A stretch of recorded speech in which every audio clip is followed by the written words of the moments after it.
Y'all are quiet. It's a Tuesday. It feels like a Monday. It does.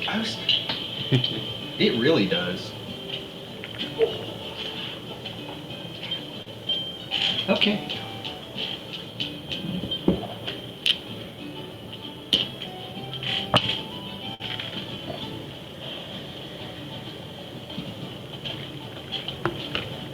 I've got a journal this week. Yes, you are up first. Okay. Good timing for the music to go out.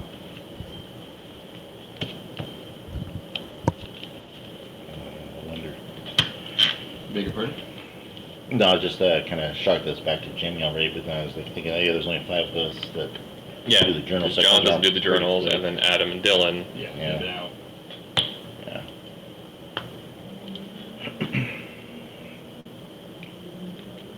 Okay, so last week you did a lot of exploring of books. Lots and lots and lots of books. And curses, apparently. Some remodeling on the house, and then started the gala.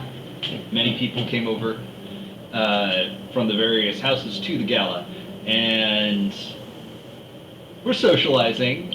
Some few looked really out of place. The fashion on many of them was questionable.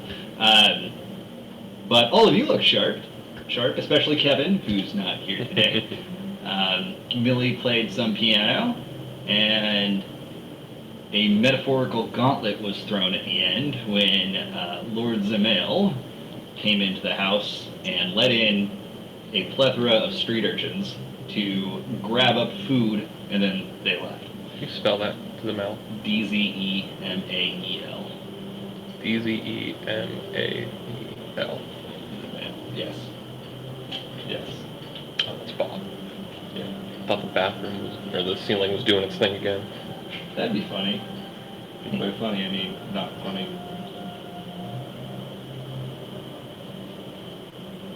I'm looking up a name real quick. Hold on. Has your thirst been quenched, Bob?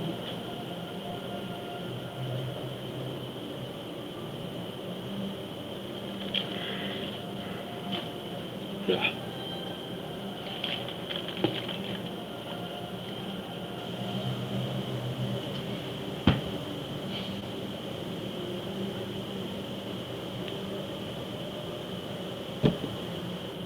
Sorry, 1 second.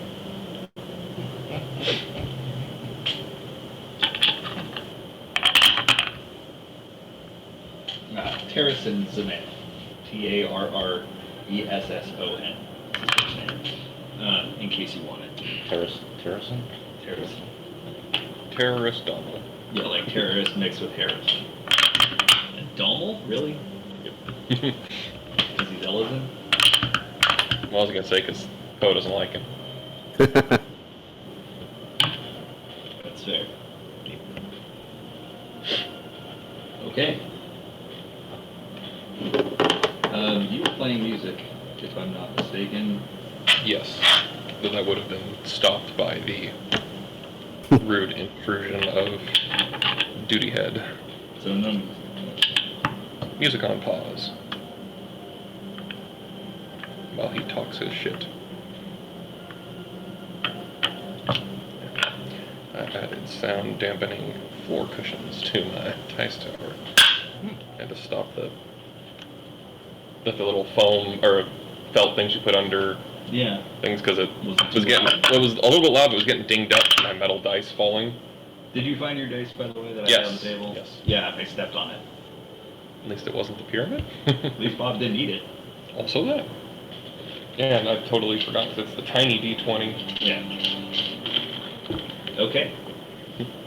Game on. Beatrice, why is feeding disenfranchised children considered an insult? Oh, it's not the children that are the insult, my lord. It's the fact that he just let them into your gala to run rampant. Huh. I see. Well, in that case, I'll start walking towards Zamail. Eyes flash gold for a second and then go back to green. I hold my hand out, big smile.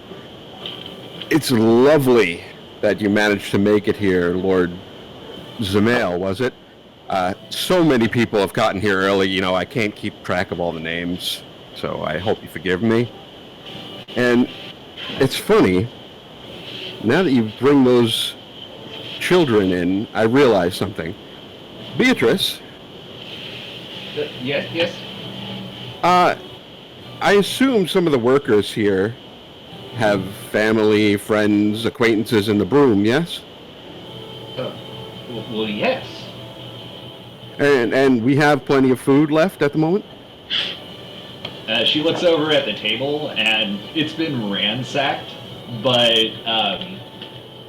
And keep in mind, I can aid the kitchen if we need. there's plenty of food still in the kitchen. We would just need to bring it out. Excellent. In that case, I would like for you to send those workers that do have family in the broom to go and retrieve them so they can come and join the party with us. I mean, we have plenty. There's no reason we shouldn't share it, right? There is like a murmur through the crowd, like, is he fucking kidding? Kind of like, what? And I have to admit, I'll walk towards the center of the dance floor. I brought you all here with a bit of an ulterior motive. Of course, I wanted to get to know all of you, and I wanted you to realize that House Verdelay is back and hopefully forge some fruitful network and help out one another. But I want you to take note of the people who have this ring. Now hold up my hand with the signet ring. All eyes are on you. These people with this ring are members of House Verdelay, chosen by myself. And as such, I hope that while they're out and about in your city, that they receive the same courtesy and respect that would be warranted me, regardless of my presence with them. Oh, is that the courtesy and respect that we would give to a murderer, perhaps? Or the descendant of one? This is Lord Zamail from the door. It's the courtesy that you would give to a noble house of your city. Yes, a noble house indeed. What do you call a house that consorts with demons? Probably not noble, right? Do we see any demons here right now? Well, I see a lot of people here. he holds out his hand pointing towards Sherbin, and then another hand pointing at Genbu, who's up on the second floor railing. Oh, actually, Sure, we can include sorry you to all. cut you off. Sorry to cut you off again, sir. Now that you mention it, that's another thing I wanted to bring up. You see, this is my home. House Verdelay is my house. And that means I am free to do with it as I see fit.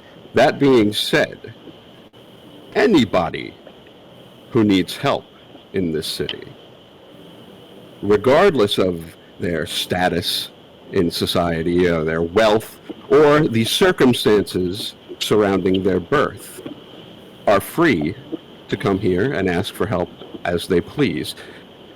And I understand that that may be an unpopular sentiment amongst a lot of you. So for those of you who are uncomfortable with that sentiment, you can kindly finish your drinks, your food, and leave, for all I care. Because I don't like bullies, and I'm not going to be a part of a society that allows it.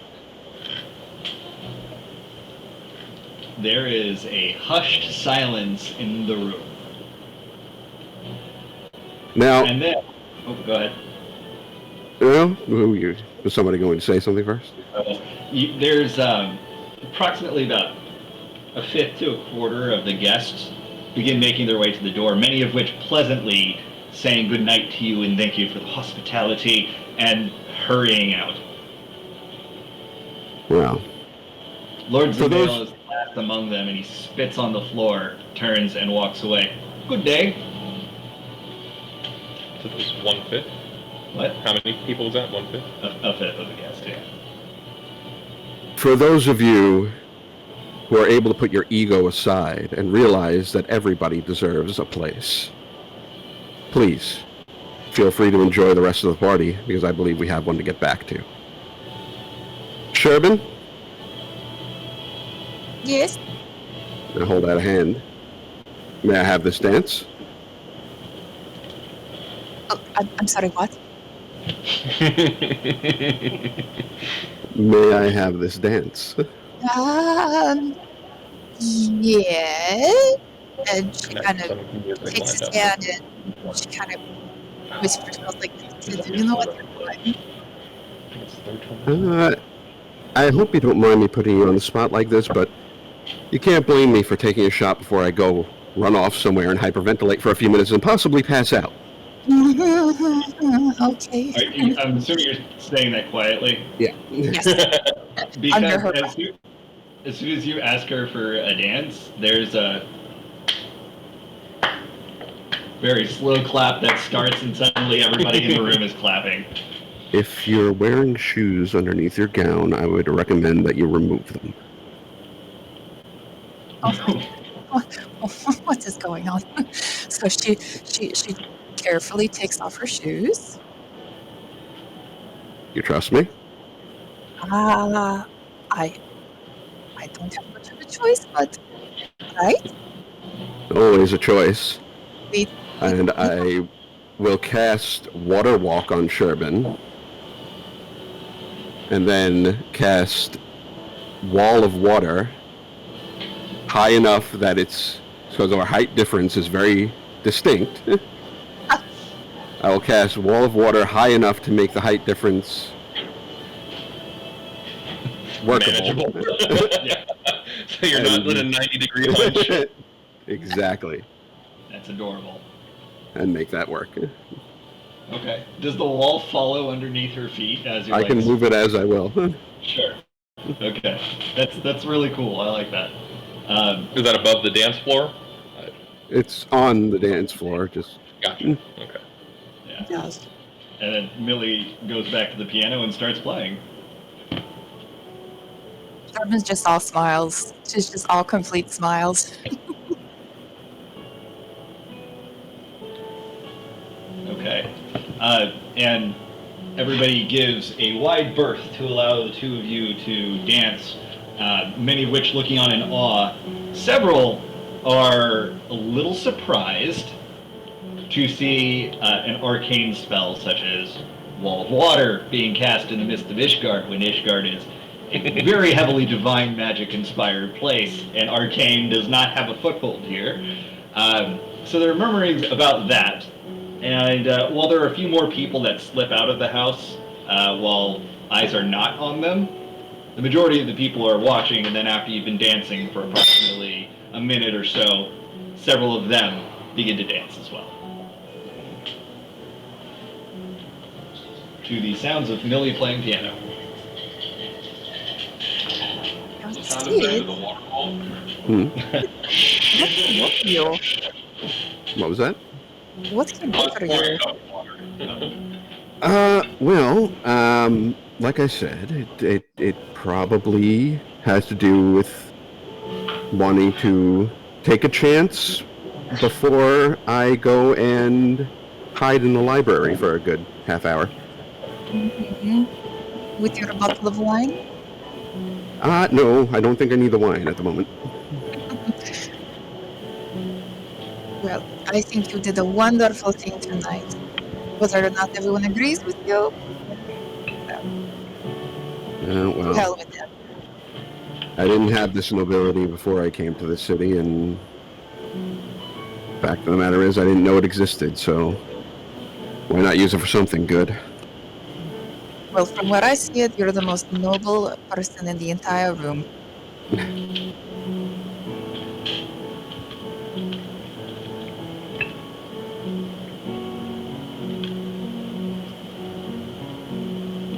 What are y'all doing? So did the four temps stay, or? They did. Oh, okay. They were the first to leave. Where they drew the line. In fact, Arshafont has walked right up to Estinian and dragged him to a dance on the floor, and the two of them are dancing together, to Amazing. Emmerich's delight as he's standing off to the side just laughing. Along with Count Edmond. He's right next to him just laughing as well. And Estinian is way more smooth on his feet than you would guess.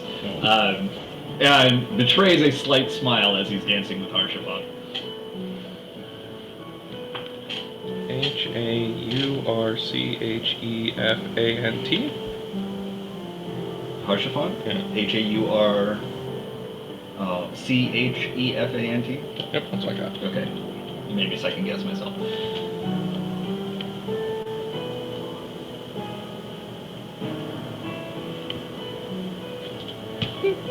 The dancing continues while the music plays.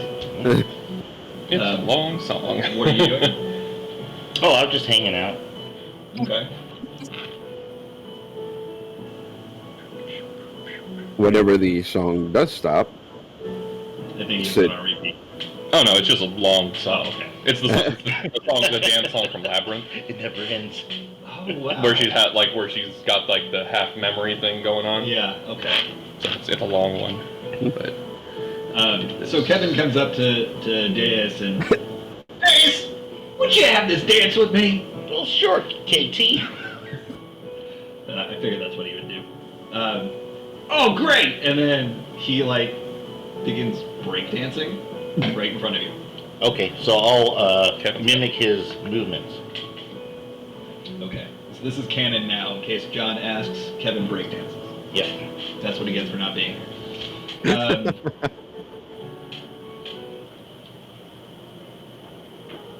Millie, did you have something you want to do? nope, just playing a waltz.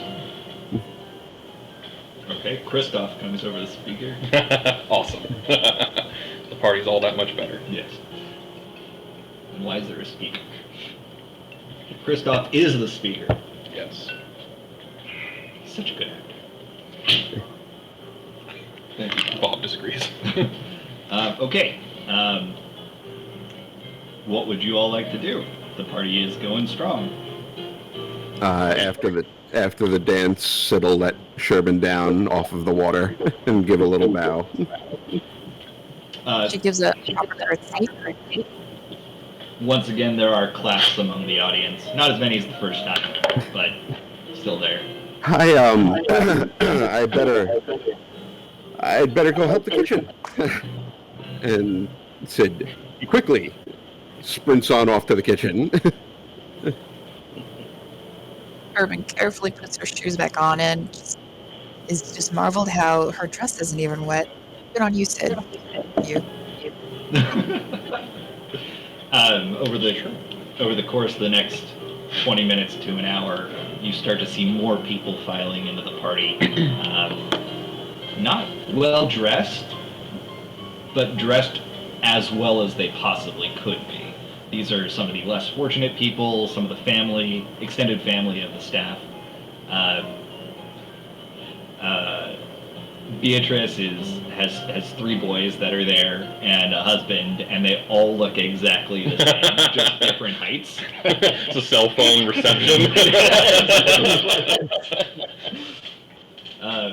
And more or less, they start to dig into the food that's being put out, kind of incredulous, many of which are just absolutely shocked to be in a home like this.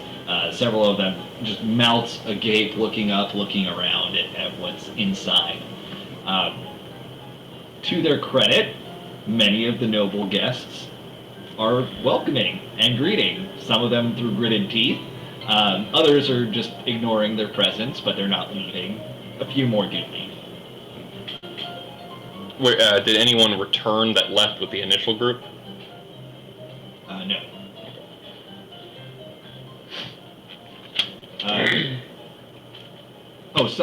One of the household staff very quickly got on their knees and cleaned up the spit from Lords of Mail right after he'd left.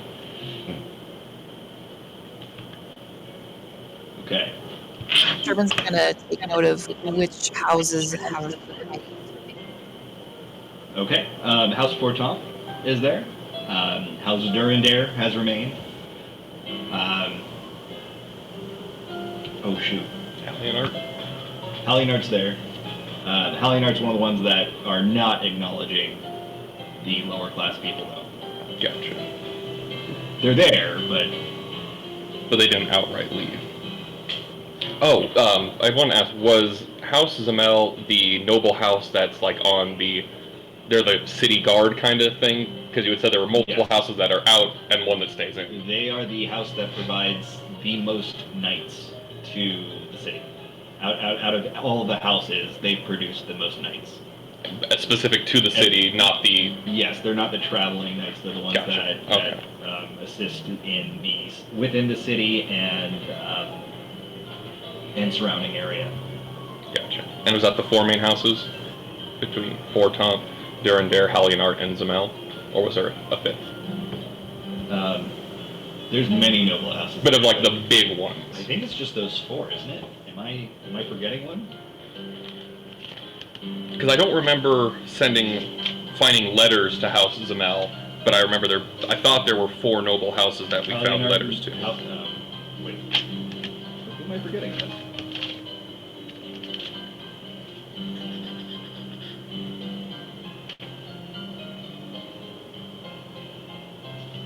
Durandare, Fortomp, Zamel, Hallionard.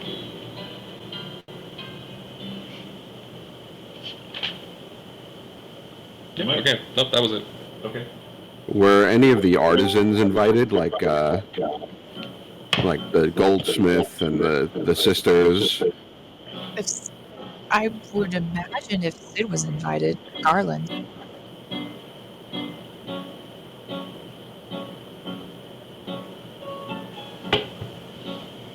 Sid Garland is there. Sorry, I missed the question. Were any of the... Yeah, were any of the artisans, like the goldsmith and the and the Mega sisters, were they invited as well? I believe you said you invited them. Okay, yeah, I couldn't remember off the top of my head. I would have. Oh, yeah. They're there. They're socializing. Admiring their works. Actually, now that you mention it, all three sisters are just kind of standing off by the food and the drinks, and they've got a drink in their hand, and they're just looking around like, I made that. I made that.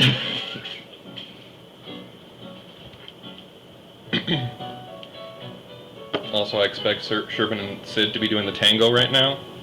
The song is playing. But with Sherbin leading. Because, get that dip in there with a 3-foot height difference. Oh my god. Be lucky if Sid doesn't trip over her. Screen closed. Oh. Do you need it open? Just a list going. Do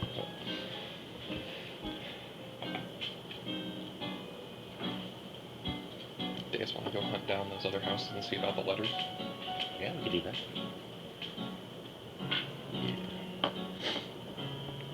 We didn't meet with any of the actual heads of house, right? We only met with the servants, Right. except for Fortomp. Yeah. Okay. Did you say you had something last week? Yes, but it's not an independent venture. But yeah, so Millie will set the piano to automatic and go find Deus. Okay. Much Set it to to the fab. surprise of the people around, you flick a switch and the piano starts playing itself as you get up, and a lot of confused people like, wait, that basically. Then, yeah, goes finds Deus. Okay. And then... Hello, Eric. Howdy. Hola. No John tonight? Doesn't look like it. Let's go ask about the letters. Okay. And she'll point to whichever noble lord is closest between Durandare or Hallionard. That'd be Hallionard.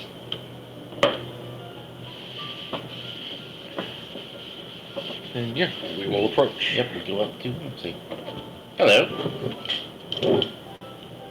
Hello. I believe that we'll look at your hands. House Verdelaine, I take it. Yes. Millie actually has hers is in her hair, like a ponytail through it. So meant to say that spots last time. Deus is, as soon as he spots Deus is... Not just just ponytail right. whip. Red face. Yes, my associate, Mila here, has a question for you. Can we just take a moment to allow her to write it out? She is a mute. But she doesn't talk. Is that what you mean? That is what I mean. You're very perceptive. Thank you. Well, He leans over and whispers something to presumably his wife.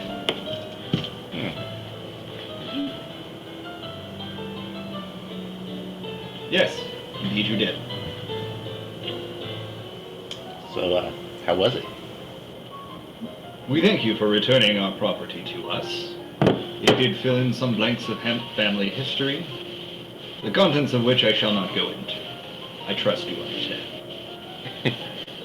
Well, yeah, we saw firsthand about that. I do not take your meaning. Oh, it's okay. We can't talk about it. You just said so. Mum's the word. Yes. Well, it is out of appreciation for these letters that we stayed, despite Lord Verdelaine's interesting display. Yes, he is very interesting, isn't he? Fascinating, even. Yes, that is the word for Got it. some magic fingers. Well, that's our second secret. Yeah. My wife is feeling a bit ill. We shall be heading home now. Good night. Good night. Thank you very much for coming. And he and his entourage leave.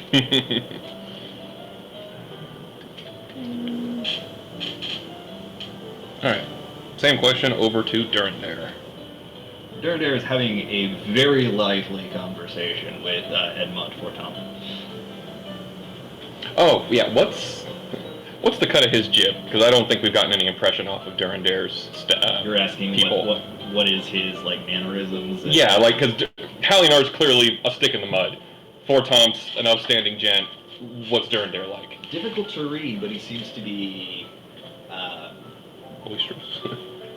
fitting in with the party. Amiable. Amiable, sure. And how does Fortomp look being involved in this conversation? Does he look like he's being held verbally hostage? Or does he look like he's having a good time? Fortin? Yeah. He looks like he's holding his own. He's laughing. Okay, You guys, you can hear him laughing over the din of the crowd as you approach. cool. Alright, yeah, so we approach him with the same message. Ah, Mistress Mila and Mistress Deus. What a pleasure to see you again. The pleasure is all mine. This is Count Fortin. Mm-hmm. Oh, I was gonna say, like, we didn't meet Durandare. No. I trust you've seen my incorrigible son out on the dance floor. Highlight of my night. And you see Estinian is up against the wall catching his breath, and Harshifant is chatting up a couple of the women. Oh, I thought he was talking about Harshifont's brother, Uh, the younger one that can't dance. No. No, he actually has a very sour look on his face. The younger brother? Yeah. Oh, man. We had this problem last time, too. Why? Why can't? Do I just hate the character so much that I blocked out his name? Possibly. Did I write it down? I'll find it. Nope. And Madeleine. But Archwarel, the older brother, is there as well. He's not standing with the group, however. He's off to the side talking with the son of Lord Zamail, or Lord Durandare. And they appear to be having not a contentious conversation, but a more serious one. Ah, well, it is good to meet you in person. Oh, Yes. I trust you know who I am. Yeah, of course we do. Good, good. Introductions are not necessary then. I believe you sent letters to my home. Indeed. We were actually coming over to ask about that. We wanted to make sure that they got into your hands safely. They did, unopened. I trust that's how they were when you found them. Yes, we did Yes. not seal any. As I was just relaying to Count Enmont Photopia, and he gives him a knowing smile, the contents of these letters may cause a stir in Ishgardian noble society. Can I count on you to keep that in your confidence? Of course. Good. I have actually prepared a gift for you. Come here. And points at one of his servants.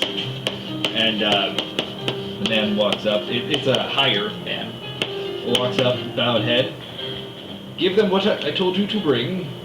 Yes, my lord. And he reaches onto his belt, and he pulls out a sack and offers it. Ooh, yeah, I'll take the sack. It's very heavy. Ooh, does it tingle? A little bit. Are they spurs? They are spurs. Always wanted In some. fact, They there's go an jingle, entire jingle, pony jingle. inside of it, too. Excellent.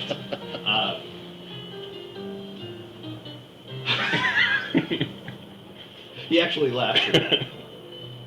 Wordplay. I like it. Yes. Well, it is appreciated, and on a more personal rather than political note, the fact that you delivered them to us, well, that rings true in my heart, if you understand what I'm saying. I will not forget it. Okay, but you should get your heart checked out by the doctor. Yes, of course, and he laughs at you. Cool. Notes taken. Oh my god, it is It is what? the Sailor Moon Yep. theme. That was one of the first tracks I put on there because the piano version it's so good, It but is it's good. so subtle that it is the Sailor Moon theme. I did not. I'm like, this sounds familiar, and then as soon as you said that, it's like, it is. Exactly. No, Moonlight Desetsu, I think it's called. Yep, yep, Just yep. play on Moonlight Sonata. Yeah, whatever I was doing. It's like, yeah, cool. Millie will toddle off back to the piano. She has been wanting to dying to know what was up with those letters, or that they actually got them. Yeah. Sorry, say that again? I was saying Millie toddles off back to the piano, Oh, okay. and then as a player, I was like, did you just ask him if he got the letters? You just said that. Okay, back to the piano, and you pick up right in the middle of the song after flicking off the switch, and there's like not even a noticeable stop in the music.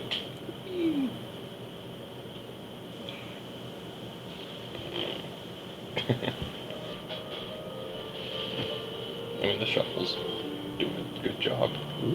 Oh, Howl's Moving Castle. Would anyone else have asked with Sherburne, or would that have been like a big no? Did anyone ask about you? No, asked to dance with Sherburne. No, nobody else did. Okay. But that might not be because you're an Aura, that might be because Sid danced with you first. Oh, okay. I thought it'd be cute if Honoroy danced with Sherburne. I mean, you're more than welcome to go ask him. Who's I don't that? think it's, That's the boy servant of Manley. I don't think it'd be polite God. for a lady to ask for a dance. I think that'd be a bit. I don't know. Yeah, because you guys always do exactly what's in vogue.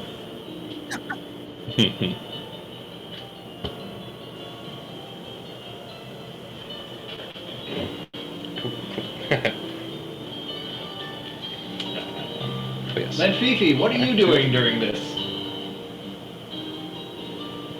I don't know, reading a book. So you're just sitting, like, in plain view of everybody, but reading a book rather than dancing or socializing? Yeah, and eating and kicking my legs under the table while I read a book. While you've got the long trailing dress behind you. I dig it. Okay. So, the party gets later on. By this time, about an hour later, more people have left. They've said their goodbyes courteously to Lord Bertling. Although many of the lower class, so the Stas family, have now taken to the dance floor with some very interesting dances. Very lively, in fact. Like a lot of, not line dancing, but like circle dancing. The whole linked arms, Yeah. rhythm. Lots of that going on. The dance is from Tangled. Or Titanic. Oh my god, and you just posted a Titanic gif. Yeah. Literally as I said that. Yeah, that seems That's absolutely that's accurate. almost exactly what I had in mind.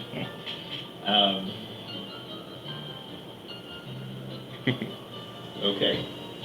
I would have been in the kitchen casting create food and water to help supplement whatever we had.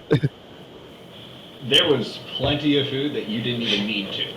All right. There was enough that you didn't need. And it's all rather high class food, which may not agree with some of those eating it, as it might be a little bit too rich for what they're used to. He would I'm have, hungry, and they gave me that much. It's more the content rather than the size. Yeah. Tartar. come back out of the kitchen, lowering my sleeves from having helped a little bit in my Sid way, and survey everything going on. Kind of pretty happy about the fact that the broom folk have taken over the dance floor for a minute. Yeah. Let's stand and watch that for a minute. And you say take over the dance floor. They pretty much have. The nobles are not really dancing at all, more just kind of watching the spectacle at this point. Although some of them are clutching their bags to themselves, afraid that it might get swiped. I expect all the broom folk to just engage in a flash mob dance. Like out of nowhere. Everyone starts doing Thriller. I'll walk in amongst them, kind of weave my way over to the piano with Millie.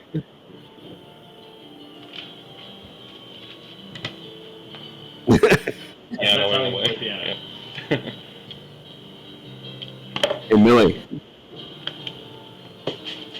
Got something prepared for this? All right. I'll move out to the center of the dance floor and try to get everybody's attention again. Okay.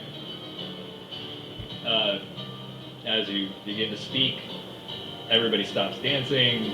The murmuring falls to a minimum. The music keeps going, but lower. If you don't mind, I know you all have been, I see you all having a great time, and that's fantastic. I'm glad. But I would like to open up the dance floor for my comrade, Millie. And I'll step away, grab a couple of glasses of wine as I go, and try to find Sherbin. So Millie will wait for everyone to clear off the dance floor, and she'll flip a switch to engage the automatic, but there's a pause before it starts. And You have a disco ball too, or a ballet show going on, maybe some fog. Saturday Night Fever. I could do fog. I have smoke bombs. Smoke is not fog. That's But different things. But it could get the same job done. Post. It's posting. Work with what you have. Waiting for that. Whatever. So, while the music is paused, Millie climbs up on the bench and then on top of the piano itself. And then, where does it go? Finding the thing. There's like some wood sounds. Climb up. And I'm posting this to Facebook so everybody else can see. But, oh, there it goes. So, right as the music starts, she does a backflip off the top of the piano and as she lands, she casts minor illusion or silent image in the air, so an illusory duplicate of Millie appears back to back. And then the piano starts playing this, and Millie does a duet dance performance with her illusory clone. And the clone does not have the scars that Millie has all over her body. So it's a pure version. Yeah. Did you animate this? Many poses on Hero Forge. Interesting. Took quite a long time. But yeah, so she's dancing with her duplicate as if it were a real person, because she can control the illusion as she moves. And then throughout the performance, she has a real chakram, the illusion has a fake chakram, so the two throw their chakrams through each other, and because of the illusory versus real, it doesn't hurt anybody. Sure. And then with the magic, they return to their hands as they dance around. Watching it move while the music's playing is really cool. That was tricky to figure out how to You clearly spent a lot of time on this. do. Yep. And I still only got a minute and a half of animation out of it. Made me appreciate stop motion. Stop motion is incredibly difficult. Yeah. But so as the dance ends, real Millie kisses the top of the head of illusion Millie before it poofs away into purple magic motes. Roll performance check with advantage. 19? 19 total? Yeah. Okay. There rings out, not a single person in the house is not clapping. It's like a cacophony of various people clapping and hooting and hollering for you. You hear a lot of bravo, bravo, bravissima, and things of that nature I coming feel like from that was the crowd. Durandare. It was not. It sounded like a Durandare. Durandare's speechless, which is different for him. Shh, it's hard to read with all you guys making so much noise.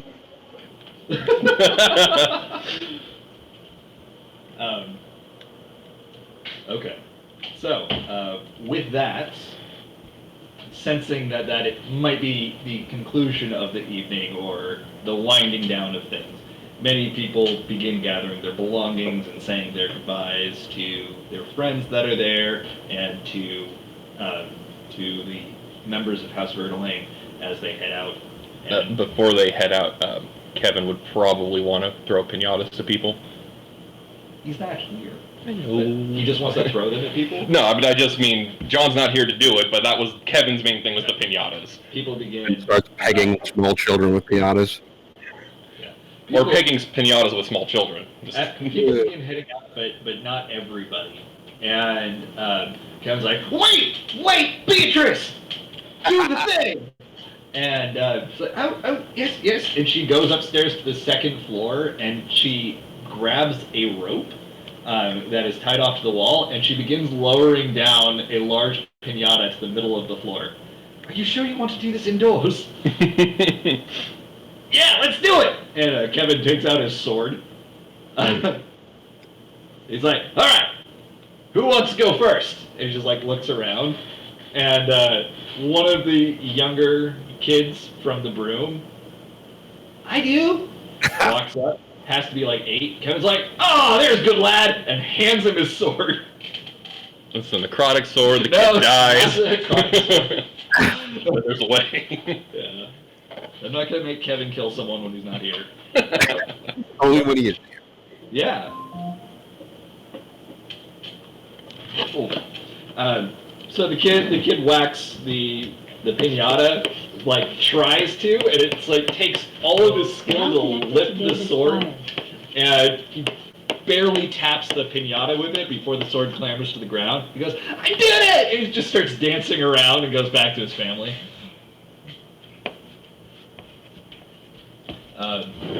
Many other people start beating up the pinatas, but almost entirely the lower class folks that are in here. And 3 pinatas get destroyed this way, raining food and gil and like candy and copper coins all over, which they happily gather up and take with them. And with that, the party begins to come to a close as the last of the unfamiliar folks begin to leave. Sid, Garland is stuck around a bit. Harshapont bids you goodnight. Amaric and Estinian are still there, although Estinian's outside getting some air. I want to catch Lord Fortom before he leaves. Okay. I'm guessing that all the Fortoms leave at once. Yeah, they're leaving as a group. So I'll go up to the dad, pointedly stare at the youngest son, and then present that to the dad. He grips his walking stick a little bit more tightly and looks at you stern-faced. Just cracks up. Hey, Madeline, you hear that? You're finally going to learn how to dance. I will take you up on that offer, young lady. And she gives a thumbs up to Harshapont because that was awesome. I know how to dance. And then he begins doing an awful approximation of a dance. Case in point, my son. And Millie's pretending to faint. Just. Honorroy, his little manservant or boy servant in this case, says, "Oh, it's time to go, Master Madeline." And it just starts like shoving him. I feel like that boy servant would get along with most of the non-Kevin members of this group. Probably. Although that is... Okay, so anything else for them? Before No, that was just the last thing. So now it's just the usual suspects that are here. Go ahead. Okay, so no guests around then. It depends. Did you not want, like, Emmerich and Estinian and Sid to be there? Or? Oh, well, I just wanted to get Sid by himself to give him the bag of money from... Our Sid, not Garland. Right, yeah. Yeah, I don't want to do it in right. front of the guests, right? So Sure. I'll either wait till later or get them on. Just say that Sure. this is from the house Duringer for the letters Millie delivered. Oh, thank you, Dace. I guess we should let Beatrice take care of this and bring it down to the treasury or something. EMM. Sure. Yeah. As you wish.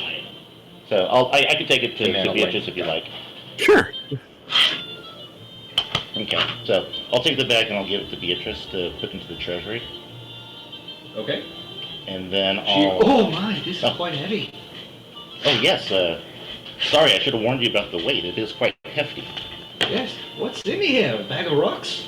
No, I think it's a reward for a task well done. Might I look? Now, I didn't look because I thought it might be rude, but it's up to you. I certainly don't want to be rude. Yes, but if you place that in the treasury, we would appreciate that. Yes, of course. Okay. Millie's going to try to get Beatrice's attention. You're like, is that all right? Yes. She.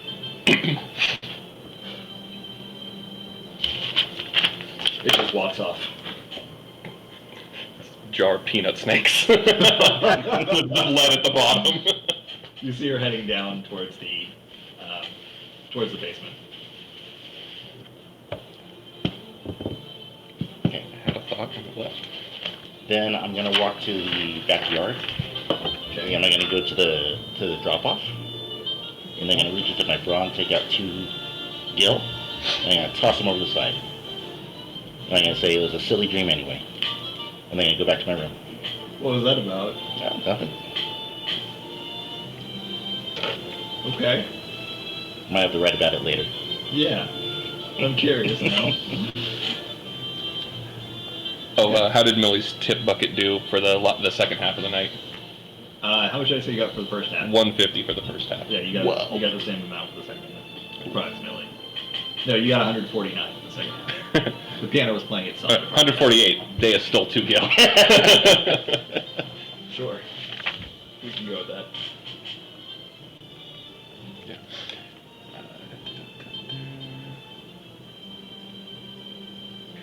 What's everyone doing? Catching up on this. She's going to her room. Yeah. At some point during the party, when everyone else seemed to be really busy, Shervin is going to try and sneak off as discreetly as possible down one of the halls that no one else has gone in. She doesn't want to be seen. She doesn't want to be followed. And when it's safe, she's going to take off her shoes and cast Healing Word on her feet. And then once she feels a little bit better, she's going to put her shoes back on and then come back out as if nothing's happened. I think Jess is trying to tell us something about how heels work for women. Yeah, I'll just pretend, like the ballet feet thing that happens doesn't happen to Millie because it's a fantasy game. I was going to say it earlier, but I didn't interrupt. But who else feels like the way that Sid was interacting with Shervin is the exact same way that Poe interacted with his wife before they were married? I could see it. I mean, it was sweet, right? Sweet and shy. Nervous. Yeah. Are we on point? Yeah. You just did it a little bit too well. Okay. All right. So, Deus has gone to bed. Shervin has healed her feet and come out of hiding. I would just be sitting. Okay, you're just sitting where? Just on the steps, like saying my goodbyes and kind of, right by the front door, just kind of tired, just sitting there and giving my goodbyes and stuff. Emmerich comes down and sits right next to you. Justinian on the other side. Quite a party put on.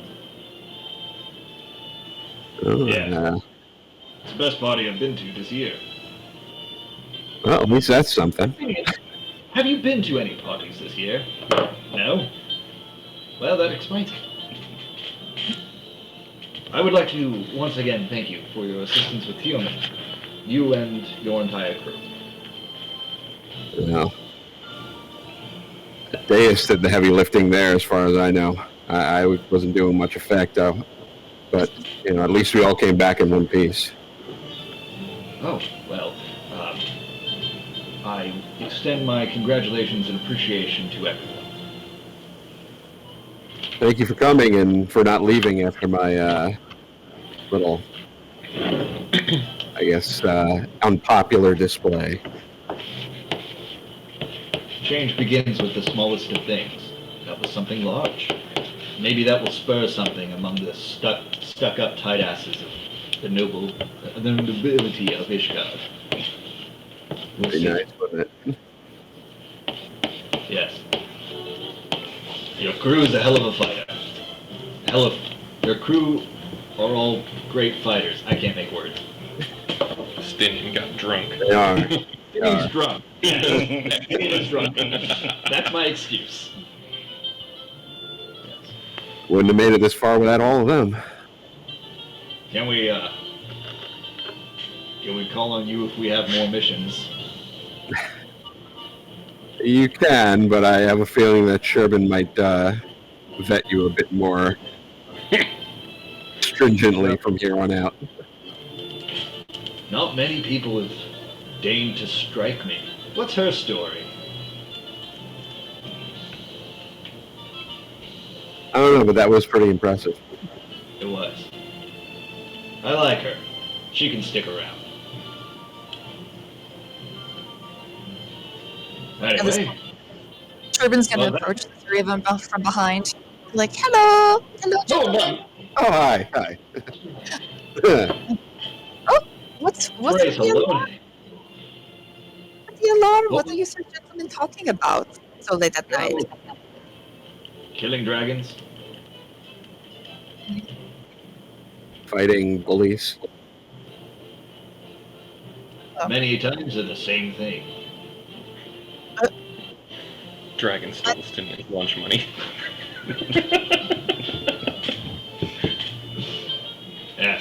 must be off before the drink makes me more of a fool.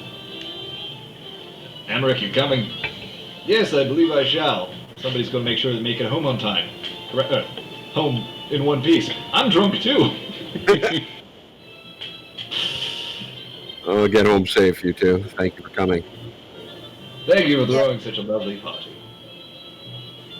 I trust you shall be leaving Ishgard soon, since you now have use of the airship that you asked for. Oh yeah, we have a mission to complete. That was the whole point in the first place. Yes. Well, I wish you luck. Yes. That's Good all night. I've got. Good night, gentlemen. Thank you again for coming. Good night, Lady Sherman. So, as they're heading towards the door, Millie would come around the corner with a plate of all the foods that are left over, because she ate nothing the entire night she was on the piano. She'd see Emmerich, she'd walk over to him, punch him slightly on the side, and then ask him, how's the rib? To his credit, he barely flinches. Healing! We have fantastic chirurgeons here, as well as the help of a white mage.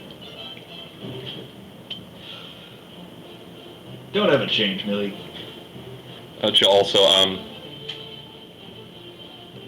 she'll hold a second, she'll reach down to her ankle and seemingly out of nowhere pull out a gun. Not at him, but just like...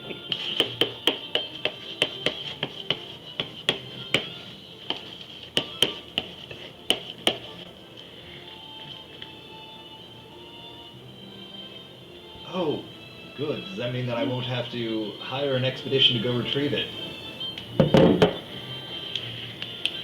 That was a joke. I wasn't going to do that anymore.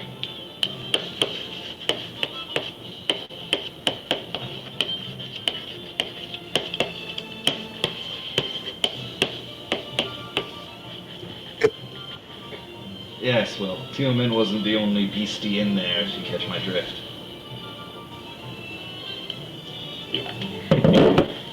And with that, Millie will put whatever tastiest looking pastries in her mouth and go eat at the piano. As long as you're not writing while you're eating, because you shouldn't talk with your mouth full. Accidentally mix chalk in with the pastry and... That's happened before.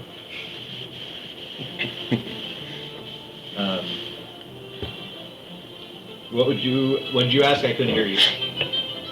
Is that powdered sugar or chalk dust? Both. Okay.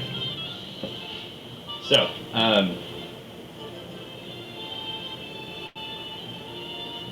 anyone else want to do anything for the evening?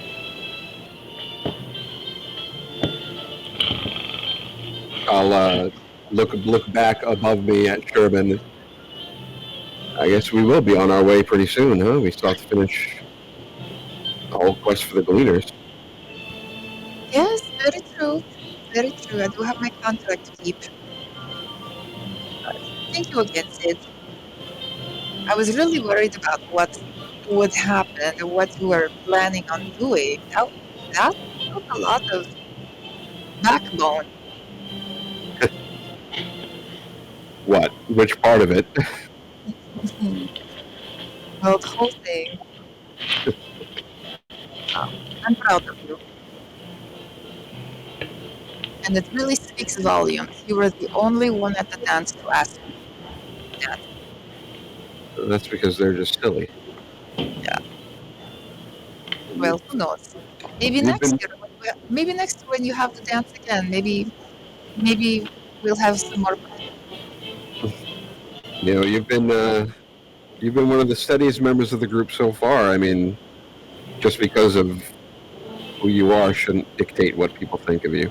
I mean, except for that one real flaw that you showed. Flaw? Flaw? Mm-hmm. What flaw? You have absolutely terrible taste in bodyguards. Yes. I'm trying not to regret it. When do you think we're going to have to start heading out?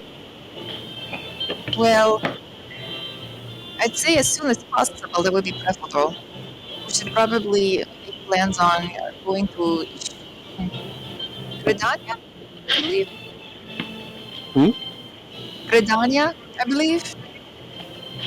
Yep.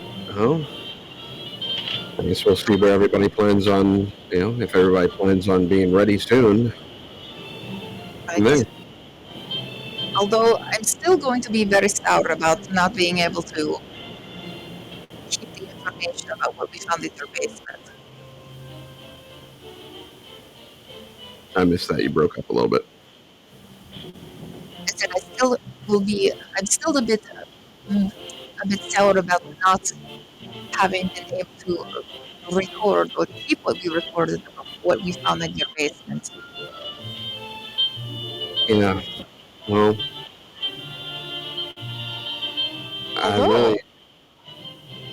Although, did you catch what that overgrown Damel said before he left in a huff? I heard a lot of things that he said before he left in a huff and spat on my floor. Well, particularly about cavorting with Dina. Why would he bring that up? It's just not as secret a rumor as it might have first appeared. I don't know how dangerous the things in those books are, but I don't like it. I'm very suspicious of him because no one else spoke up about it. We haven't heard a thing about it. I mean, that's quite a rumor to have had on the house, but ever since we've been here, no one said anything about it. maybe he's the only one with the nerve enough to do it. With as gossipy and as backstabbing as the upper crust is, I don't think they would have minded besmirching this house's name with that sort of rumor if they all knew about it. That's fair enough. Oh, what are you guys doing? I just finished my book. Well, talking about the rumored downfall of House Verdelay. Well, seems like it's doing okay to me. How are all those loud people? That one guy was really annoying, the guy with the staff or whatever the hell he was. Yeah. Everybody's gone now. Oh, speaking of, did anybody see that Minfilia woman? You know, that's a good Asking the question. wrong person, unless she was from my book. That's a good question. I don't think was she even announced? I can't remember hearing it. Can't remember. That's a either. weird name, Menphilia. She likes men or what?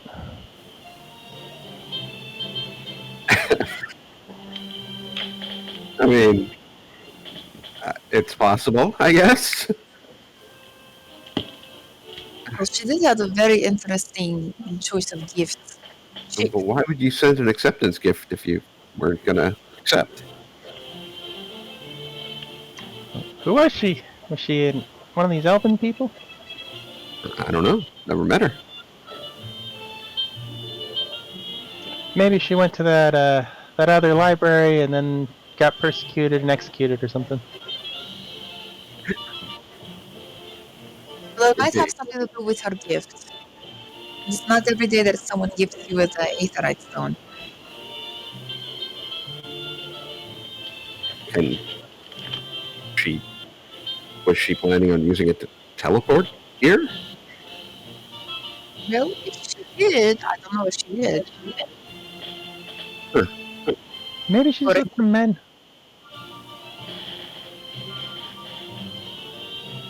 Well, I mean, maybe she had something come up. No. Did she send a note with the gift as well, or just? I can't recall. Is Beatrice still around? Yes, I don't go to bed till you do, my lord. Well, that seems pretty silly, but Yes, it's been very tiring. please go to bed after this. I don't sleep. that you'd be forever good for you. All right. Well, I'll see this later. Before you go, that aetherite crystal that was sent, did it come with a note of any kind, or? Oh, yes, it said best wishes from Infilia Ward. And was that a gift that stating that she accepted, or that it was? Well, there was no invitation, acceptance mentioned. It was just a gift. I assumed it was for the gala. Did you not invite her? Oh, I didn't. I thought you did. Well, in any case, I believe if we attune to it, maybe we can quickly transport here to the manor if we need to. Well, that seems So that's helpful. convenient.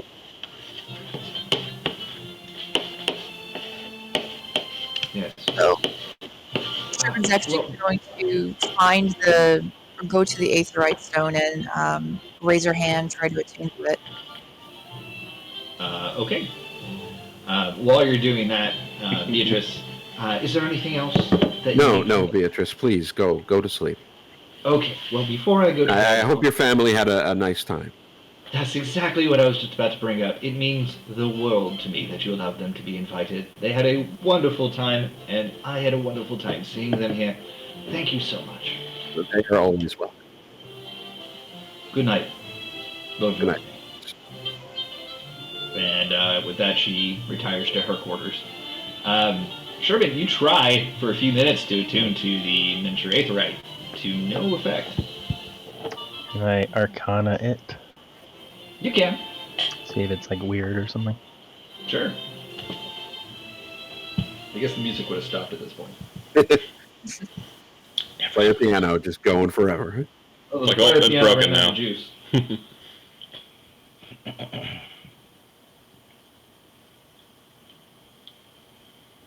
22. Okay. It definitely has something arcane going on with it, but you get the distinct impression that it can't be used for teleportation, not without some serious rework. If we really want to do the teleportation thing, I think we need to do a lot more than just have it. What in the... She sent us a broken aetherite? A broken aetherite. What is that supposed to be? It probably just needs to be mounted, and you have to do a bunch of crap. So she basically sent us an oversized lawn ornament.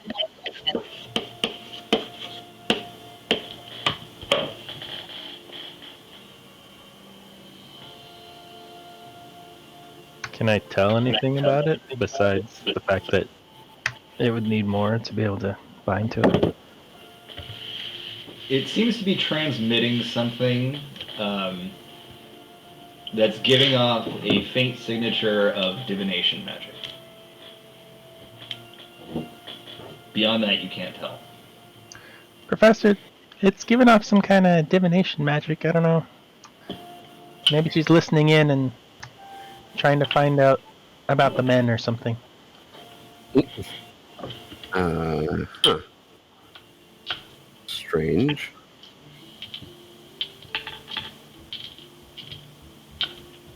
Well, I think it's quite rude. I mean, if she's monitoring us, yeah, I agree.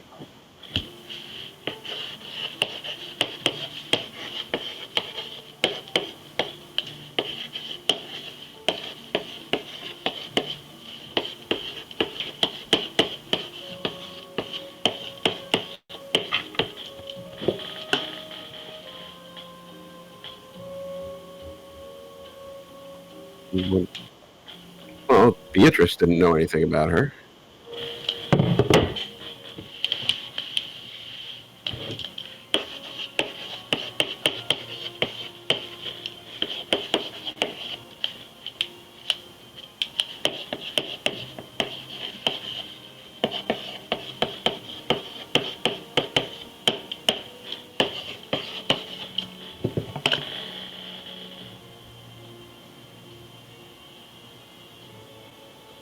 It's Emmerich.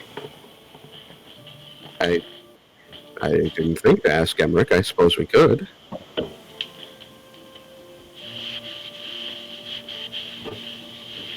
Is there anything else we think we can do with this thing, or should we just turn You it can't aside? move it at all. It's stuck where it is. Yeah, it does not budge when you try to move it. Should we? This is frustrating. How did it even get in here if we can't move it? I think Beatrice brought it in. How strong is she? Not very, miss. Sorry, I got up to get a glass of warm milk. Gross. Should we put a blanket over it or something? I would. I don't trust it.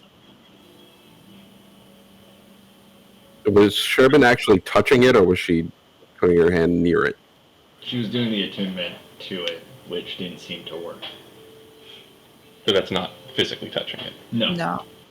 Yeah, Millie tried to physically touch it because he tried to push it, Alright. and it wouldn't. And it did nothing. All right. If I remember, it was basically like you push on it and it moves, but always goes back to, like, it has like elasticity to it, where like you can give it a smoosh and then it just goes right back to where it was, like pushing on something that's held by a magnet. It's more like you're trying to push a tree that has deep roots. Ah, okay, so no, okay. Yeah, I'm guessing there's tables with tablecloths still on them. Mm-hmm. Millie grabbed the tablecloth and just put it on top of the thing. Sure, you grab the tablecloth and all of the silverware and platters that were on it come crashing to the floor. But you have the tablecloth and you throw it over the etherite. Are there any pinata heads around? Yeah, sure.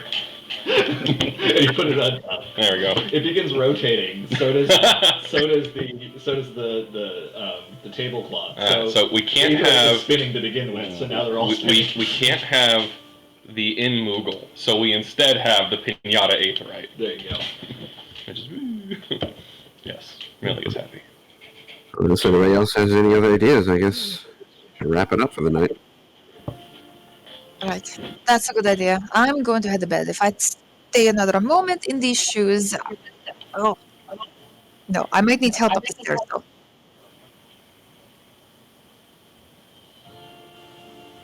It's another water wall combo, and just push her off the stairs. What was that? Yeah, you cut out a little bit. Oh, I think that's a good idea to go to bed. I agree with you, but if I stay another moment longer in these shoes, I won't be able to walk for a week. I might need some help. Happy to help.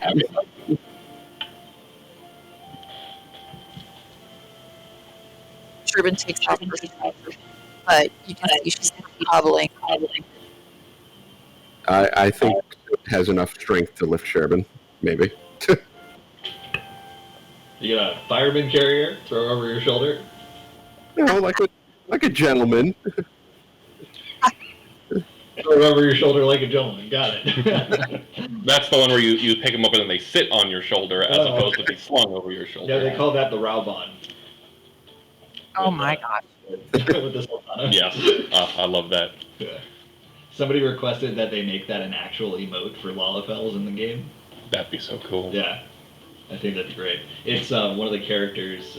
Well, you're from Ulda. So, have you met Raubon yet and the Sultana? Are they the creepy little cultists in the back room? No. Okay, I met those guys. Okay, not that. I don't think so. I don't think It's that probably- early. yeah, Like, it's but like probably right before meeting them. You'll see what we're talking about, but she's a Lalafell, so and she's trying to get the attention of Yeah. people. She needs to be lifted up, so she sits on the general's arm. Ah, And he's like a practically 8 foot tall person. So oh sure, yeah. Yeah, it's cute. Okay. I want to check outside for graffiti to see if any of the leaving nobles did anything to the front of the house. It appears that everything is in order. Apparently, nobles are really garbage at graffiti. They don't like chasing things, maybe. Leave a severed pinata head in Zamel's bed. I should do it. Fill it with jelly first. Like cranberry tart sauce. Oh shit. Yeah, Eric found a picture. Oh, yeah. Except, yeah, that's pretty much it. That's a good one. For whatever reason, I was thinking is the other side. That was the last thing Millie wanted to do. Put the pinata in? No, to check, because, Oh, okay. you know, if he spit in the house, what did he do out of the house? Like took a dump on the steps or something. Mm. Noble behavior. Yeah.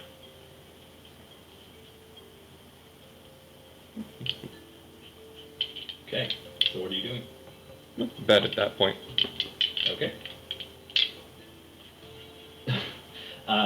Sure. Millie heads to bed, and you just hear the sound of her bucket following her. There's Jingling. already in bed. Yeah. Yeah, with coins in it. And then Sid's helping Sherbin upstairs to her room. And Fifi, what did you do? Are you staying up to read more, or are you going to bed? I'll probably go to bed. Something pirate queen or pirate princess or something like that. Yeah. Supposedly real good. But it's like only on the Cartoon Network streaming and it's not free. Ah. Okay. Alright, so everybody has gone to bed for the night.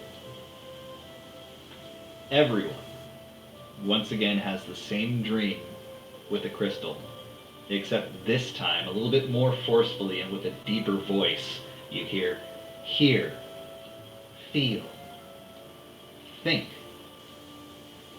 and then look to the light that you may ever serve as a beacon to others. Does it look like the aetherite that's stuck in our house? It looks like a massive version of it, and it doesn't have the rotate or the base part that it would rotate on. So it's giant crystal. Which is what Feel, hear, think. You said that. Hear, feel, think. Hear, feel, think. Whoops. Hear, feel, think. Look to the light so you may be a beacon to So others. you may ever serve as a beacon to others. Ever serve. Ever serve bacon. Ever serve as bacon for others.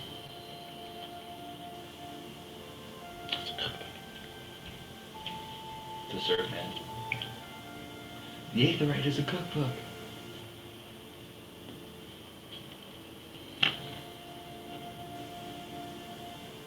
Diana says that she's home safe. She knows that your phone doesn't have good service, and she didn't want to get worried. Oh, okay. Good.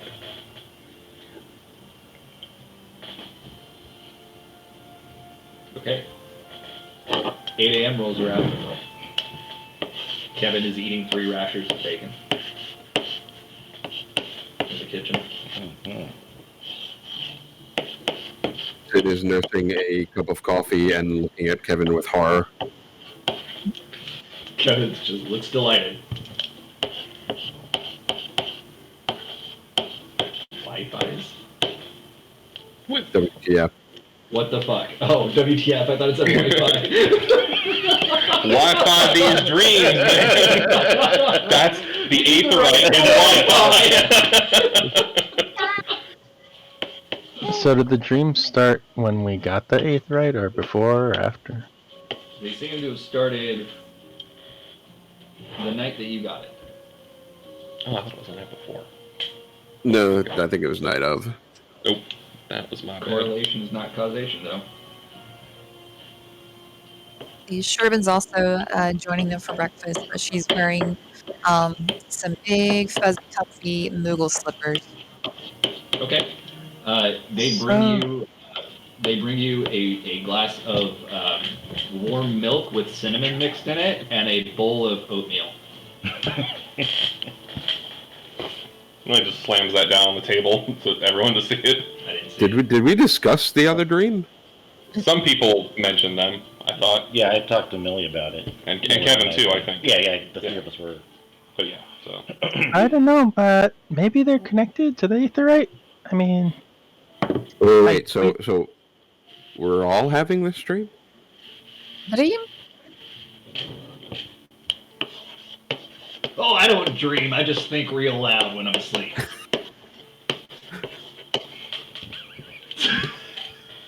Yeah, the big crystal. It looked kind of like a big version of that one that man lover lady sent us. Okay, well, hold on. Now, the second dream, the crystal should have had a sheet and a pinata head, as it tells us to feel, hear, think. I didn't all say that. it looked like the crystal. No, I but said- that would just be really fucking funny. Yeah. But since when am I super whimsical in the worlds that I create? It doesn't happen. Wait, are you saying we all had the same dream? That doesn't happen. Well, that's not supposed to happen. Well, I mean, to be fair, Kevin and I both To be fair. dreamed about Odin. So, see, I knew it. There was Picture something of dark Odin. about that crystal. Anthony Hopkins. You I were saying mean, out of normally people don't have the same dream, but if there's a magical means, say a big aetherite thing, maybe that could be causing it. Oh. Millie knows. Millie knows Didn't the feel secret. yet, but okay. Oh, well, all the men jokes. So, Eric. Yeah. Excuse me, Declan Fifi. Well, Come now. First time.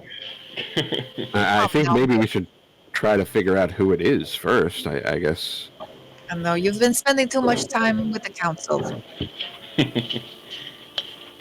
But I agree. We do need to see if we can find her and see what her reasons are for sending us this thing, especially if it seems to be having an influence on us in our dreams. Well, I guess that's a good place as any to start trying to figure out where we go from here. We have this on one hand, and we have the job for the Gleaners on the other hand.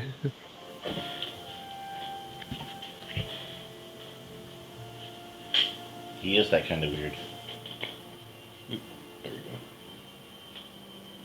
go. Ooh, By the way, I'm not sure who, but I think somebody referred to Sid as an Elizan in the write-up, and he is not an Elizan. He is a Garlic. yeah, our Sid is the I Elizabeth. also don't know if it's public Yeah. knowledge that he's Garlean, because I only think only one, Oh, it's public knowledge. for us, I mean. I mean, it's not a secret. It's just it's open that he's a Garlian living in Ishgard. Okay. You would have heard it around. Yeah. Well, that's what I mean, 'cause We saw the in the game, one NPC mentioned, oh, the Garlean, and that was to Millie, and Millie wasn't with anybody else. So as the group's awareness might be, I don't know if we pick up on it. What I'm trying to say is that people in Ishgard would talk about it just because he's an oddity. So you Yeah. heard about it just Yeah. by being in Ishgard. Gotcha. Well, I guess we either talk to this Sid Garland, who I still haven't met. I can't believe there's another Sid. No, he said last night. He would have introduced himself during the party. So we have him, we have Emmerich, and we have our mission.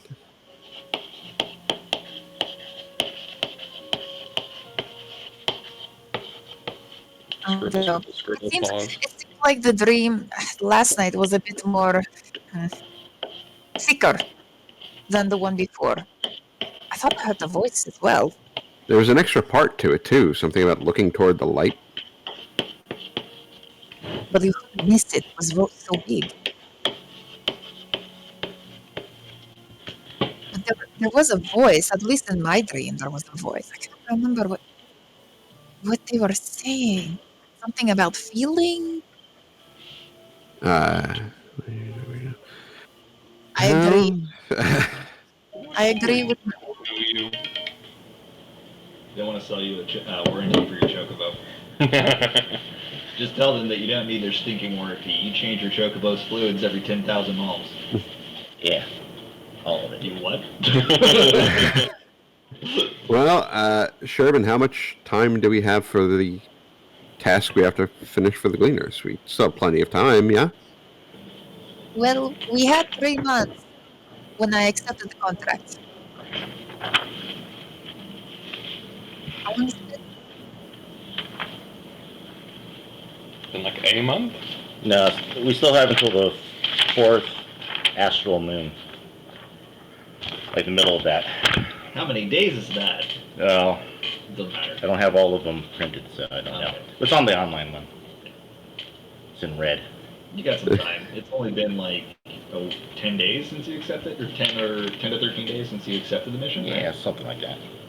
A lot happened in that amount of time. Yes. Welcome to D&D. Well, I mean, It takes 30 seconds. if we have time to spare, I don't see why we shouldn't investigate this if we can. I think we have enough time. It's only been about maybe 2 weeks or so since we left Idleshire. Yes, plus this might be an immediate danger if this is in our house. Get to the And in bottom our of it. heads. I mean, I don't like the idea of having one curse on me, let alone two.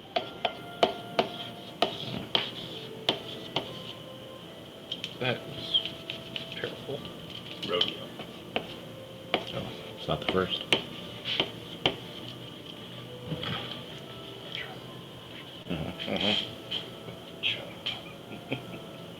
You gotta balance that You're glare. gonna carry it around all campaign and be like, oh, it's just a road and an orb. It's like nothing.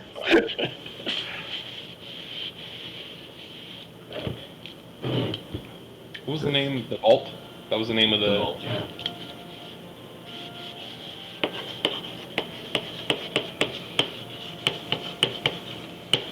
And now that we've made our official debut as members of your house, we should have an easier time getting information without Well, I hope so. That was certainly the intent.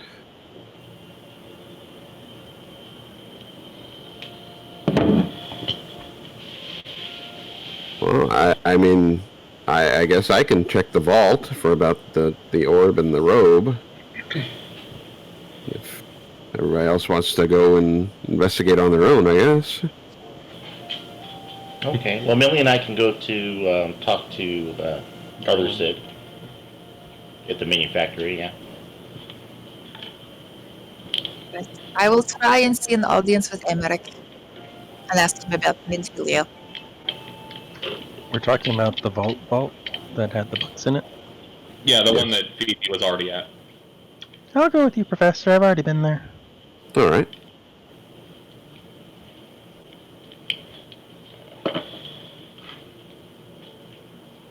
And the two of you are going to go see Sid then? Mm-hmm. And Shervin's going See Emmerich.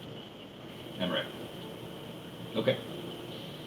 So Fifi and Sid will head towards the vault. They break off from the group first. Shervin and Deus and Millie, sorry, I just got really tired. Shervin, Deus, and Millie will stay together until you get to the Forgotten Night before you split ways, and Shervin heads into the congregation of our Knights Most Holy, and the two of you to Skysteel Manufactory.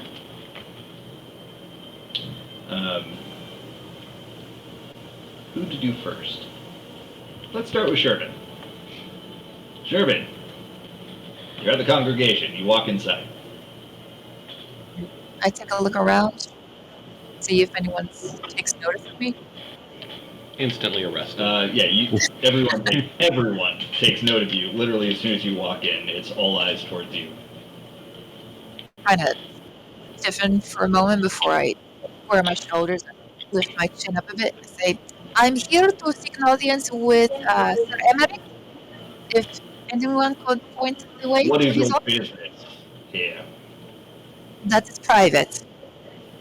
Well, then I suppose you will not see the Lord Commander today. And I suppose I'll let him know that you have refused someone from the House of Verdenay. Is that supposed to mean something to me? Absolutely. Well, by all means, please tell Lord Emmerich that I am doing my job.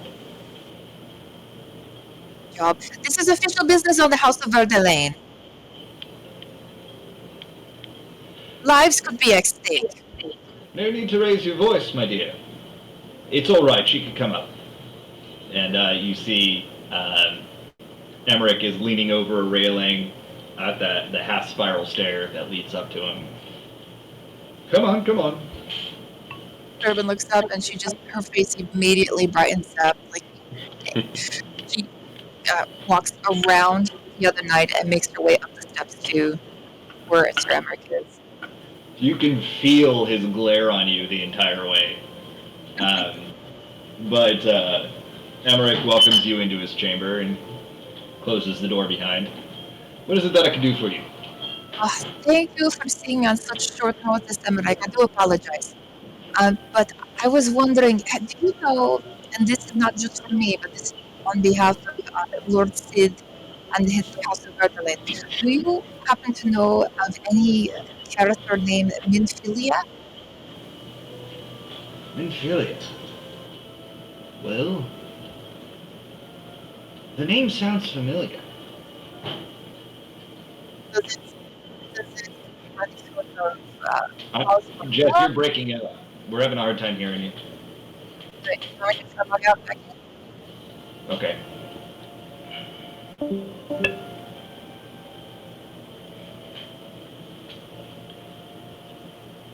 Kind of funny. She was right here, and then when she popped out, Poe looked right over there. Yeah, I saw that. It's like right as it disappeared, it's like you're like, where's the boxing at? Is this a little bit better? Yep. Bit? Okay. What was I saying? You're here on business of House Verdelane. Does the name Minfilia, you said it sounded familiar, but does it sort of evoke any pause for alarm, or do you feel good about that name? You know what? Let me look. I believe I have a report from some of our field agents out here. And he begins shuffling through papers on his desk. He's like, why would it be there? And he goes, looks into one of the desks. He pulls out a drawer, which seems to have some kind of filing system in it. Goes, okay. So, one of our agents, and please do not make this public knowledge that Ishgard has a expensive spy network. Thank you. One of our agents overheard a rather boisterous individual mention something about a prayer of returning and something having to do with Vesper Bay. Vesper Bay? I think I know where that is. Western Tamerlan. It's nearby to the settlement known as Horizon. Oh, all the way up there. Okay. All right, that is a big help. That definitely points us into a direction. That's all I have, in fact. No, you've given us a lot. Thank you very much, Sir Emmerich. We really cannot appreciate the help that you've given us with this. Thank you so much. If there's anything that you need, just let us know. Well, yes, and you've proven yourselves quite capable, so I believe if you are here, then I shall call on you Don't just again. say anything that you need at all. Anything at all, and she's already backing away to the door. Well, actually, now that you Just say the word, just send the word. Just a call away. And then you're out the door. And he's just like looking through the papers on his desk. Tiamon's older brother. Okay, so, and scene. Then we'll go to the vault with Sid and Fifi. As you walk into the vault, Fifi, you are greeted by one of the guards that you had passed before. The other guard does not make eye contact with either of you. When you walk into, they're standing at the doors to the vault. When you walk inside, you start to see some of the head priests that you'd seen before, one of which was the one who brought you the hot cocoa the other night, Fifi. And he gives you a knowing look. Back for more books. Well, actually, I'm here with Lord Verdelane here. Ah, yes, Lord Verlaine. I heard you put on quite the gala the other night. Talk of the town, in fact. Well, I tried to make it widely known that House Verdelay is back in effect. Oh, you caused quite a stir. That's for sure. I must tell you, I've never seen so many nobles coming in and praying the day after a gala as they did after yours. Must be that guilty consciences. Yes. That chocolate drink you brought me last time, is it always hot like that? It's the best way to drink it. Do you have more of that? I think I could fetch you both a cup. Sounds great. Would you like me to put a little bit of a treat in it for you? Something that we tend to do for some of the younger acolytes. Sure. Indeed. Just wait right here, I'll be right back. And he totters off in the opposite direction. And you're literally standing there for a few minutes, kind of like just with people trying not to pay attention to you, but failing, and like walking by, like sideways glances and things like that. But it doesn't seem malicious, at least not for most of them, although some of the ones that have a little bit sharper clothes on, some appear to be looking with disdain. How many non-staff people are there? There's many, but it really depends on what you consider non-staff, because the vault is not only does it serve the function of a church and a library, it is also a training center for future clergymen. So acolytes live there or close enough approximation to do so while they're studying. Okay, gotcha. So it's a church, a library, and a monastery all at the same time. There you go. Gotcha. Okay, so then your average civilians then are Sid and Fifi the only ones there that are not involved? Yes, Okay. they are. The only other people that you see here occasionally are guards. Gotcha. Fifi, what is he bringing us? It's like some kind of hot chocolate with some kind of... Nope, that's all you have Milk? to call it. Hot chocolate. It's made from cocoa bean, as he's coming back. Made from cocoa beans, from the Black Shroud, in fact. If you're not there, don't say it. I'm not. Dave sneezes. So he hands you both a steaming mug of hot chocolate. It's like, put some marshmallows in there. Tell me what you think. Yeah, this is pretty good. Yes, I thought you might like that. Well, now that you have your hot, tasty treats, I do want to say more candidly, I appreciate a lot of the things that I've heard that you said at your gala, Lord Verlaine. But watch your back. This is not an insult, but this is not me threatening you. This is me threatening you. No, this is me stabbing you. No, this is not me threatening you, but some of the things you said may upset some of the status quo here, and in turn upset the nobility. Just be careful and watch yourself. I appreciate the warning. Thank you. I appreciate your candidness and looking after those who are less fortunate. What anybody should do. And with that, I believe, unless you have business with me, I have a class to teach. Good to meet you. Thank you. And he turns the opposite direction towards one of the, what you would assume is a classroom. I just gotta say, based on our experiences so far, this library is definitely better than the Astrologicum's library. Astrologicum, you go there, you get no knowledge, and you get arrested. This library, you get all the knowledge and free hot chocolate. You know, just saying. Yeah, but it was also more difficult to get into this one. Yeah. I mean, you could also go to the library in House Verdelane, but then instead of hot chocolate, you get a demonic presence. It's a trade-off. Extra Yeah. spicy chocolate. Fifi, is there anybody we should speak to, or should we just start looking for books? I mean, I just kind of did my own thing. That guy that just left was the one I mostly spoke to.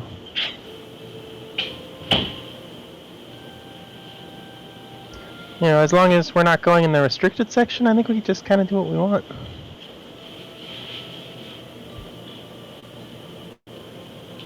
Would I be able to find my way around this place? Well, Fifi's, do you know of any? Yeah. Do you know of any history books or anything having to do with historical places that we might be able to find some information on Dusk Vigil? I believe that would be over here in this section. Okay. Hot chocolate on the way. Yeah. You look through the books, and it seems that most of the books on the Dusk Vigil are historical, many of which talk about the fall of the Dusk Vigil at the time of the calamity, at which point nobody from inside was seen again. It was said to have been frozen over entirely, unable to be opened by anything that they had done, magic or otherwise. But beyond that, it just speaks of it as an outpost and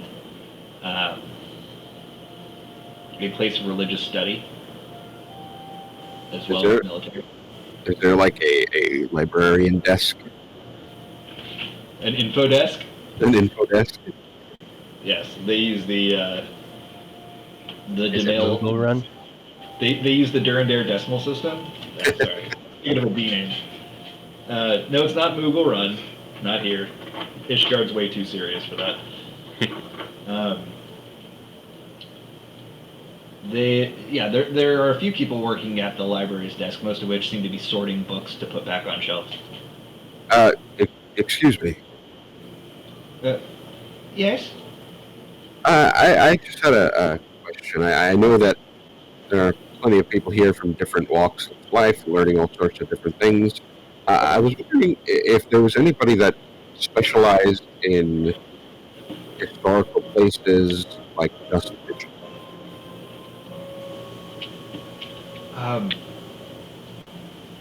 Well, specializes might not be the right word, but Bishop Grinolo may be able to help you. I could summon them. I would appreciate it. Thank you. It may be some time. They could be engaged. They are rather important. You understand? Oh, well, I have nothing planned for the day. In the meanwhile, I suppose, Fifi, are there any books on white magic around here? There's tons of that crap. Yes, we have lots of that crap. I wouldn't mind taking a look. Maybe I can find a few things that might help me along. Right. Okay, I shall send the summons now. Hopefully they'll be here within the week. A week? A little joke. A little joke. Hopefully today. All right. I'll just stay and read. Fifi, do you have anything else you'd like to do? I'm sure I could find more books. Or I could help you if you want. Well, I know that you learn spells through books, so maybe I could find a few more that I can add.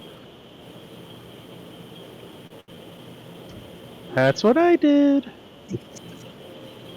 Wait, does Sid add spell? Do you have to learn spells for White Mage? I thought it was more like Cleric. It kind of is. I didn't know if I could possibly get anything from any other spell lists or anything. Cool things. I'm gonna have to look at it later because I think you just kind of get access to it when you level up. Yeah, the way it works for clerics and druids you have a Unless you mean specific. roleplay wise. Because if you're just doing it for roleplay reasons, then I'm cool with that. But Yeah, I think that's what you're getting at. Basically, expanding the spell list beyond the listed selection of spells in the book. well, that's not roleplay. That's actual Just game. mechanic, yeah. Well, but role play to get to the mechanic. Potentially, we'll talk about it. Okay. But Well, yeah, not something you need to worry about right now. okay.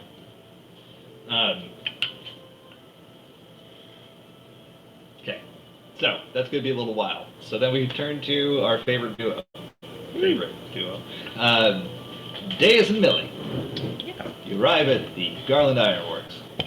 cool. Gonna enter. Gonna say, good morning, Roberta. Skysteel Ironworks. Good morning, Roberta. Is Mr. Garland in Good his morning, office? Deus. Yep, go on up. Oh, thank you. Gee, Millie, that was like the least amount of talking we had to do to her yet. You're gonna go up. You see her like nursing a cup of coffee. Oh. Was she at the party? She was not. Okay, so you go on up and Sid's up there and he looks hungover. He's got his goggles taken off and he's like massaging his temples, and for the first time you can see his third eye. Oh. Is it blind? No. Oh, good. I was actually trying to process, wait, how do Garlean third eyes work? But I don't think they actually see out of them. They just help with like depth perception and other perception. Yeah, it's like a zero system. And a Gundam. I got Oh yeah, the joke. I got the joke. Yeah. third eye blind. Yeah, I'm packing, I'm holding, I'm smiling. Yeah. All right, so I'm gonna whisper. Good morning, Mr. Garland. I hope you had a great time at the party Please not last so night. loud. I know I can't talk any lower than this. Yes, yes. What can I do for you both? Well, we would like to know if you know who I can talk lower than that. Mendelio Ward. Well, yeah, except for the. Yeah, it's like the screeching Yeah, shock on the that might be voice, even just worse. Maybe it's fluent in sign language. There you go. He doesn't know something. Do you know someone named Mendelio Ward? Where did you hear that name? Oh, his voice is deeper. Where did you hear that name? From Beatrice, the one of our servants. Your servant knows Menfilia? Well, she knows of her. Oh. How? Did she? Well, that's what we're trying to get to the bottom of. Tell me, what does this rock look like? Aetherite sketch, because I could do that. I saw this at the house last night. Exactly. And since it was delivered, it seems that many of us have been having the same dream.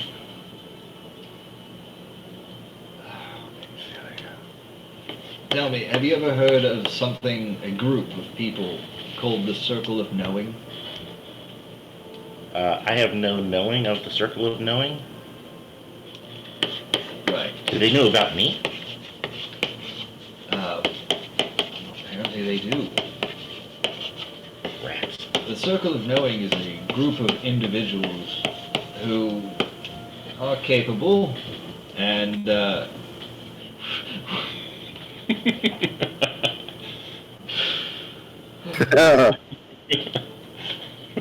Going full circle. he's very confused and he just like shakes it off as he continues talking. A group of individuals led by a Charlian scholar named Louis Soir, and they like to insert themselves into business that they really should not be a part of. Capable in their own right, helpful. I'm a little bit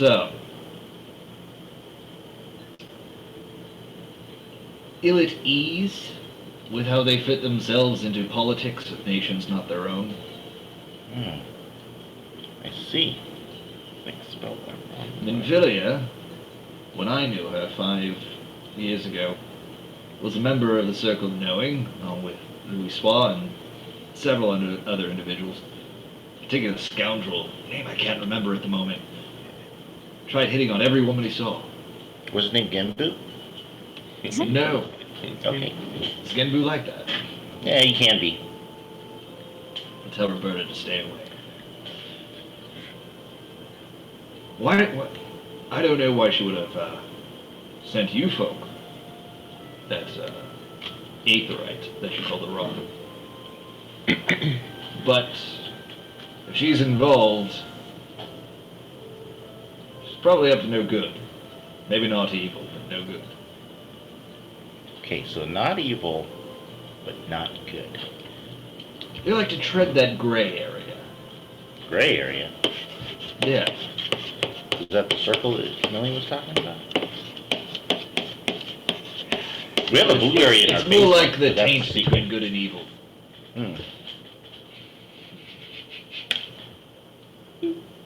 The taint of morality. There we go. Sounds like a shady bar. Oh my god, it is now. It's deep in the broom. It's a strip club. Oh, there we go. Oh. A male strip club. That's why it's the taint. So, I don't know where we're about now. I don't know what they've done. It's been 5 years since I last saw them. I see. Okay, well, I do appreciate the information, Mr. Garland. Yes. You've been very helpful. Just want to make sure that some of us were concerned that they might be able to use the aetherite to come into our manor unwelcomed. But Sherman had switched on-off switch off. Would that stop it from working? An on-off switch on an aetherite? Yeah. That sounds odd. I know that you can disable them with magic, making it so that it can't receive anybody teleporting in. But an on-off switch just gives me a new idea. I should get to work on it immediately. Sure, we can go for a co-patent if you'd like. I'm more than happy to. I've already got the idea in my head, thanks. Sure, I put it there, so of course. But we'll talk. We'll Okay. talk. Looking forward to it. Yes. So, just be careful if you go looking for a little bit too secret, that organization. Too secret for my liking. Oh, mine too. I just learned about them today. Have you heard of Cottonelle? Well, there was an excavation going on in Cottonelle about 5 years ago, and the Circle of Knowing got themselves involved and sabotaged the entire thing. Oh. They said it was for the good of the world. Eorzea could not survive what they found there. So they sealed it away, and they scared away the good Garleans that were mining. Good Garleans. Lots of good men. Nobody died, though. Well, that's good. Yes, it's very good. It's impressive. Even the amount of explosions and magic they were using. Explosions.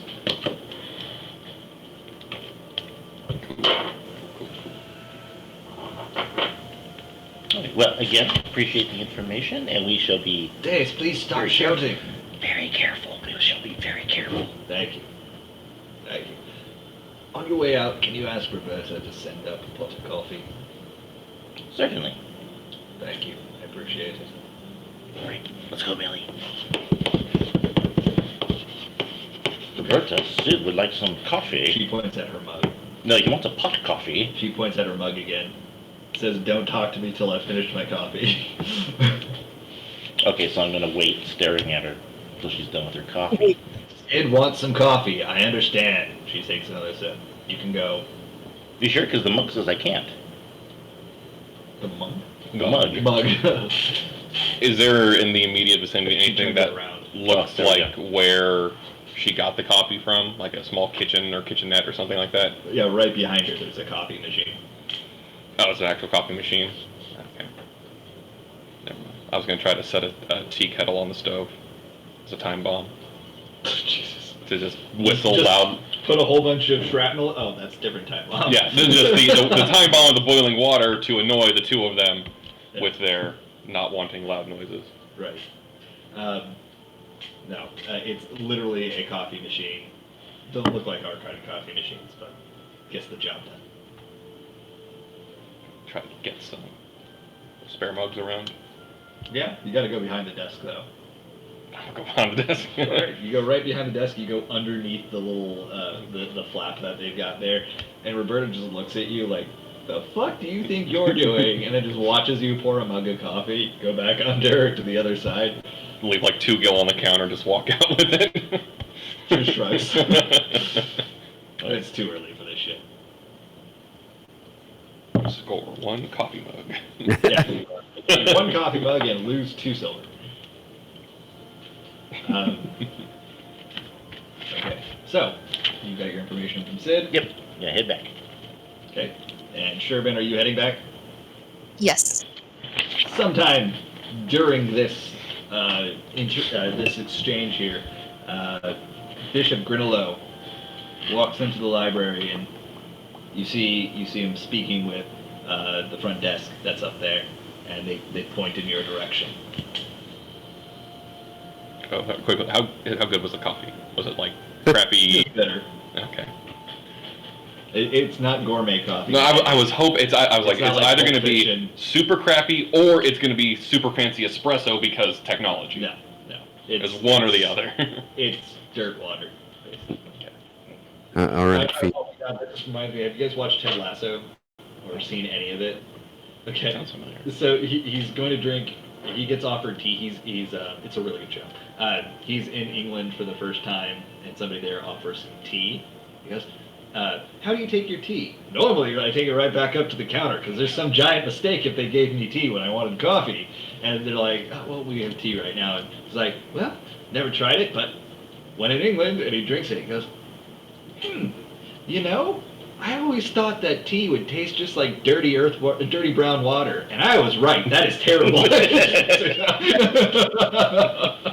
It's as much as I love Uncle Iroh from Avatar, tea will never not be hot leaf juice. Hot leaf juice. Oh man, who was it that said that? I think it was Zuko, That makes sense. or something along those lines. He besmirched tea, and Iroh's like, "How are you related to me?"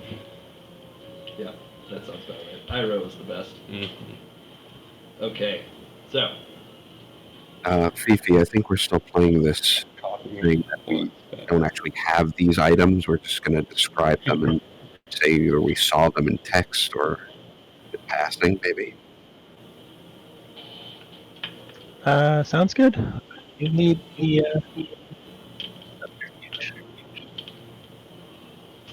would you be Sid Verdelane and Lanfifi Fifi?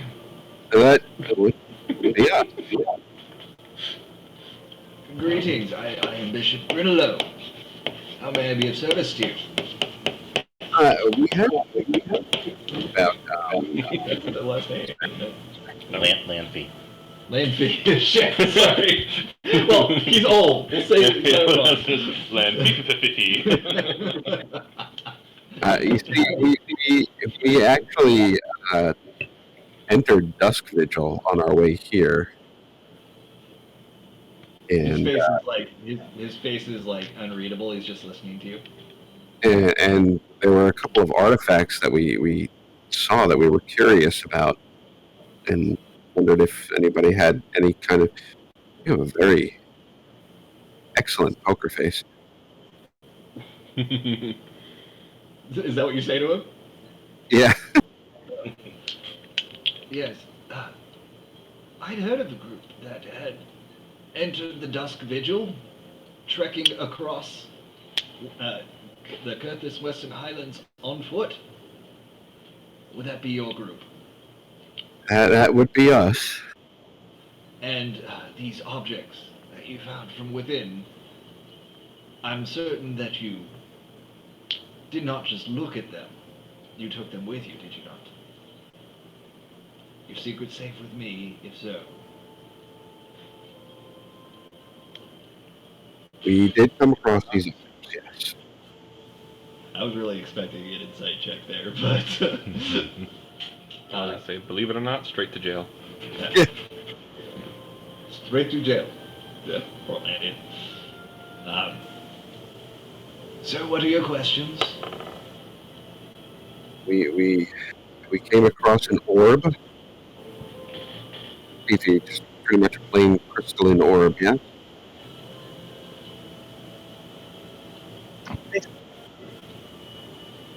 was a marble orb. Yeah, like a solid sphere of marble. With a bit of gold on top. I can't hear you, Eric. We'll describe however you said it is. Okay. So you're just talking about the orb right now? Well, we'll start with that, I suppose. Yeah. And they're pondering the orb right now. They're pondering their orb, yes. I've always been a firm believer that artifacts that may help people are better out in the world than hiding away in some dusty place. Would you not agree? Would. He puts his fingers to his lips. What you hold in your hand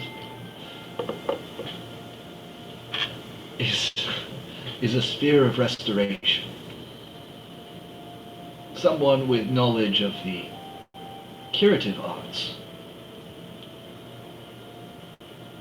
find that they can use their abilities more often when in possession.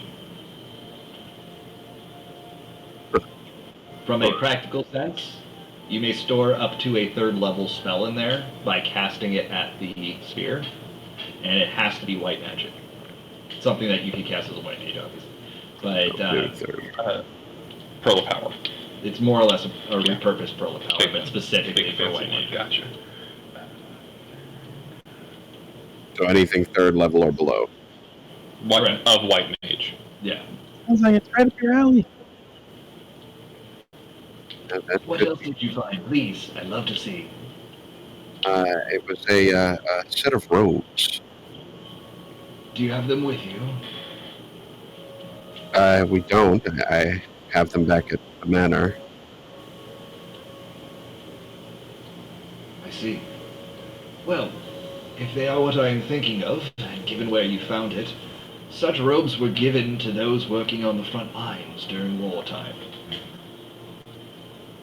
It is meant both as protection and a curative. When wearing those robes, you'll find that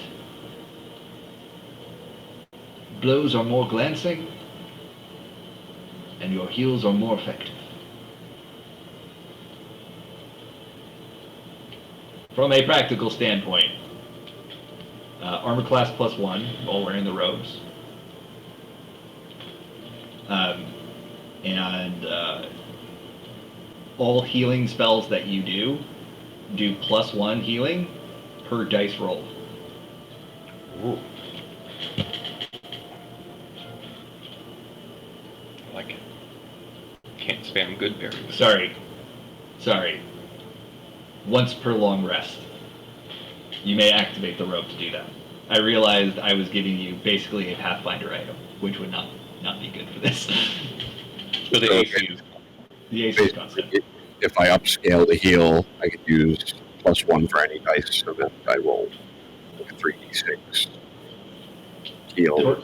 So you basically announce when you want to use it once per long rest, and for every die that you roll on your spell, you get +1 static to that particular. yeah. So like a 5th level healing word would be 5d4 plus 5. In that sense. Right. Yeah. Nice. Thank you, Bishop. I appreciate help. Well, please use these items to help less fortunate people, Lord Verdelane. And he gives you a wink. Good to see that some people actually understand what I was going for. Yes, indeed. Is there anything else that I can assist either of you with? I'm pretty set, Fifi. No thanks. Yes, well, good luck to you. And to you as well, young miss. I do love an inquisitive lass. And he puts his hand down and just rubs your hairline, Phoebe, before smiling and turning and leaving out. Fireball. Yeah. Burn the whole place! Sid immediately cringes. I'm gonna mage hand pat his head too. He looks around like, the fuck? Yeah, he's very confused. You give him a heart attack and he dies. Oh no! No. No, it's not a session until we kill somebody at the end. Yeah, they say only Kevin accidentally kills people. All right, I guess back to the matter. Unless you have anything to do while we're out here, Phoebe. No, not really. I already combed all the regulars.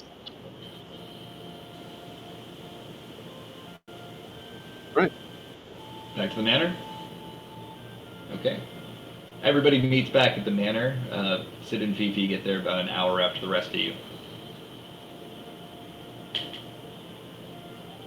Welcome back. Thank you. What did we find out? Well, Millie and I were able to speak at length with other Sid, and it turns out that Minfilia is part of a group called the Circle of Knowing, and they put their noses where they don't belong. They're not evil, but they're not good. I think the leader's named Vichy Swa. Vichy Swa. And, Every time I heard his name in the story, that's immediately what I thought of. Every Are you time. reading his notes? No. I'm just like looking to see if he wants to jump in or anything. Yeah, and apparently they were doing some sort of excavation at Cartano, but then they actually caused the cave in because whatever was there was too powerful. But all the Garleans survived.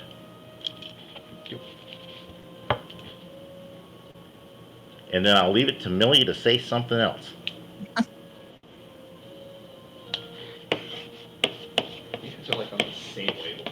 Mm-hmm.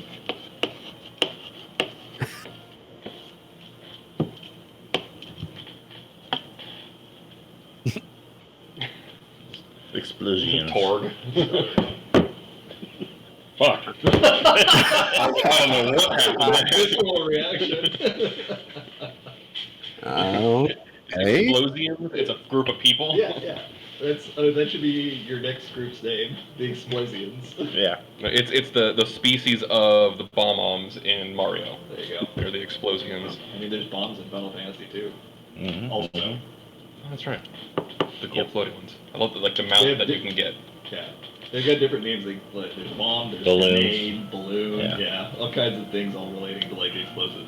The balloon one tricked me the first time because I thought it was going to be like, oh, this has to be a nice version of the bomb because it's called balloon, and then no. As Yeah. a blue mage, you can learn their self-destruct move. Yeah, that's how them cheaters get that achievement in Kugane or whatever. Oh yeah, I'm one of those. I did it the hard way. I still have not climbed to the top of that tower, and there is a lookout point on the top of the tower, so I have to get up there some point.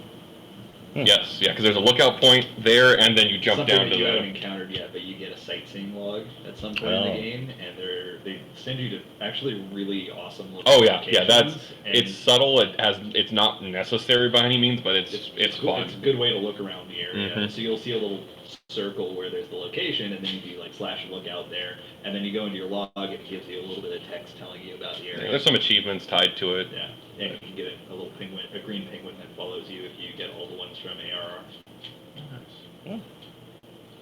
A realm reborn. Yes, Yes. learning. So that's pretty much what we learned. Also, Millie had some coffee. It's the nearest potted plant. It's gross and cold by that point. Yeah, I mean you didn't just walk out in Ishgard. And then an hour later Yeah. in Ishgard, the ice cube at that point. She saved it just to do that. Yep. Making a point. Yep. So well, hopefully everyone else had a Good fruitful coffee. time as well. We found out that the items that we found in Dusk Vigil are both pretty healing oriented. The robe seemed to strengthen healing magic, and the orb seems to store a healing magic. Oh, well, that can definitely come in handy. Might have been in handy when we were fighting in, but I cannot argue it now.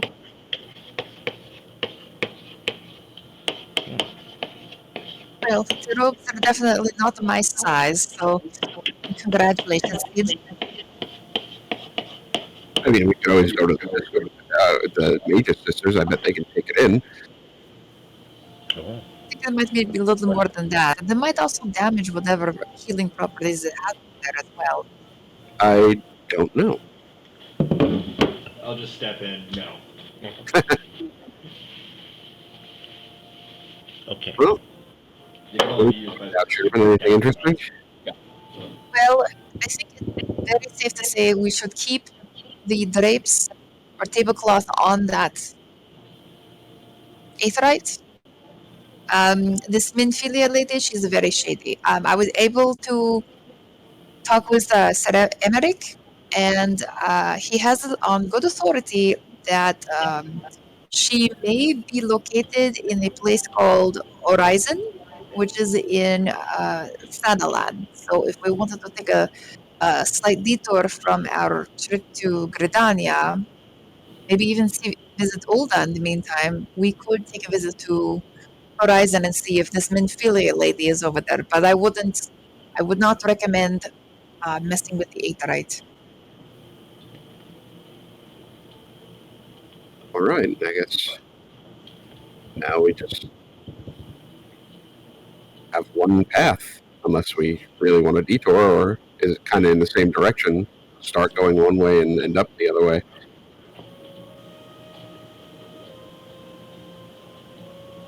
Well, if I have another dream about some awful crystal and some crazy lady whispering nonsense in my ear, yes, I'm all for visiting this lady.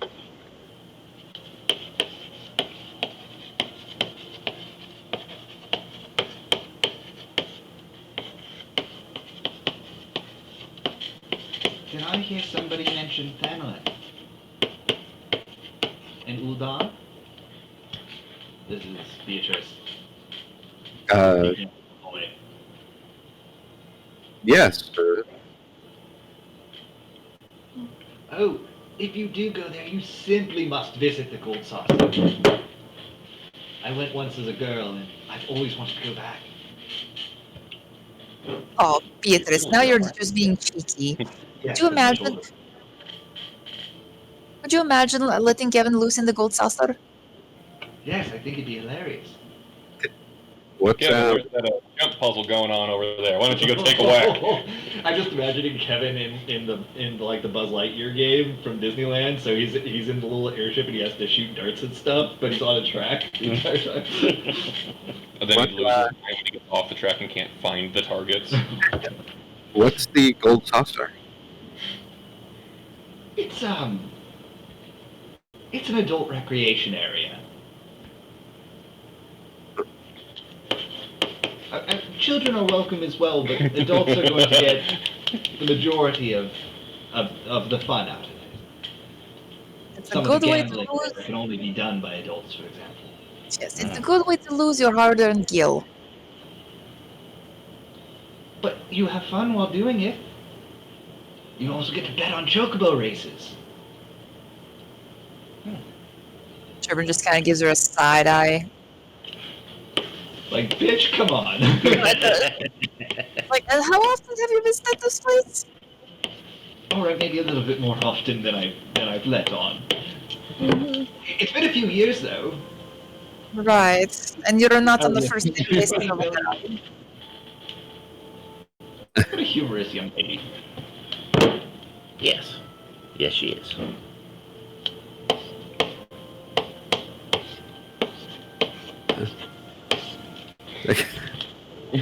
SRS.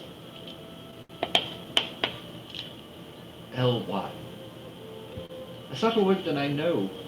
Do you know the word seriously? Yes. Oh, then you did know it. Oh, it's shorthand. No, her hands are normal size. You're all so funny and quick-witted. Well, thank you.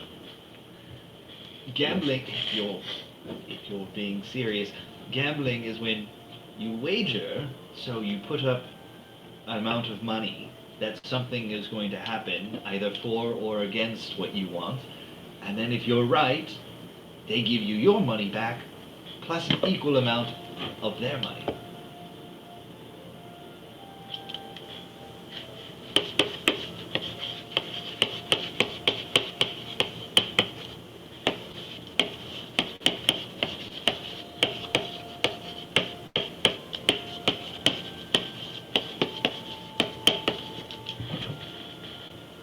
I bet Kevin SSIL Sissel he can't read this. Ha! I win. What's that? I'll give Kevin 5 gil and then pickpocket 10 gil when he's not paying attention. All right. We'll just send a message. Hey, mark 5 gil on that. No, since John's not here, I won't do that. But thematically, it happened. Speaking of gil, Which character was it that was always throwing money at people for good jokes? Was that your character? No, that was last campaign. It was, I think it was Kevin. No, it was not Kevin. It was John's character. It was John's character. Crumple or Lucifer. The Khalil. Khalil, yeah. Okay, Khalil was the one Lucifer. who was throwing the money. Okay, that was always funny. Yeah. Was it? Because I thought Deary started it. Well, I think a couple of us might have done it, but I thought John was doing it consistently. Yeah, I know one character did it a lot. Yeah, because I know like Eric was getting like all of it. So Yeah. it wasn't Yeah, you're right. It was John's character. It was Cool. Okay. Yeah, speaking of Gil, you guys got some last night. But then that went straight to the treasury. Yeah, I think I would have done that just because I wouldn't have the mental capacity to split it up at that moment.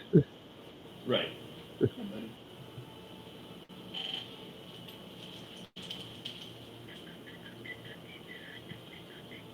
Stretch it out. I suppose that's something we can add to our list of places to stop.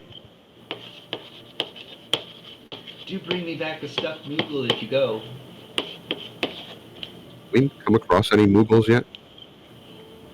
No. Well, I think Sherbin has indirectly because Yeah. she's gone to the mail. Sherbin Yeah. would be the only one among you that knows. Gembu would too, but he's elsewhere. All right, so kill the Moogle, stuff it, bring it back to Beatrice. All right. You say that out loud? Yeah. No, don't kill a Moogle. It's a toy. It comes pre-stuffed. It's not an actual Moogle. It's just in the shape of one. I see. Sometimes I forget you're not from around here. Lean over to Sherman. A Moogle.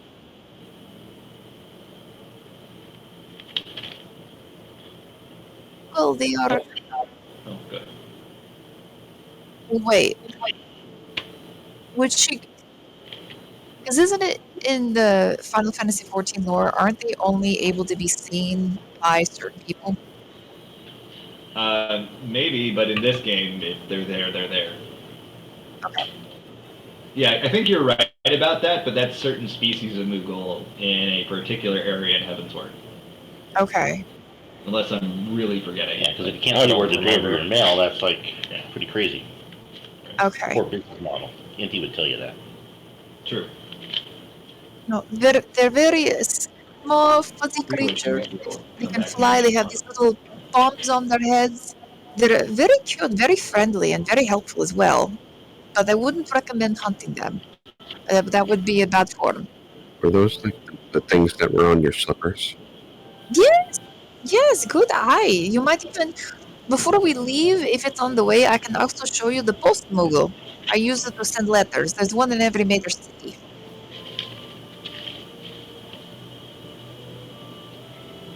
Okay. Is it dead?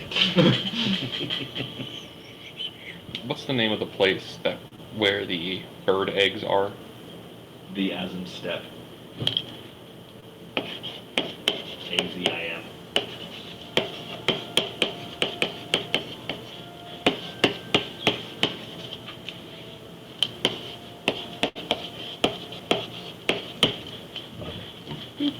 Who are you asking? Beatrice. Oh, Asm Step. That's in the Far East, right?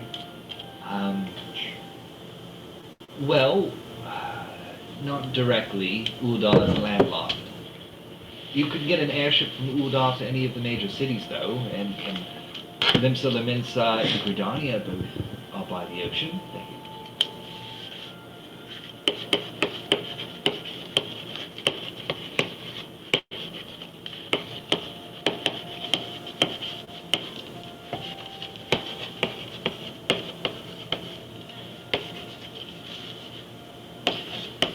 want to point out, I am not trying to influence where you go. I'm just giving options. Yeah, and I'm just outlining that this is a possible route. Yeah. Well, Sherwood doesn't like Eve, so she's all for heading to Pula to see about checking out this Ventulia character.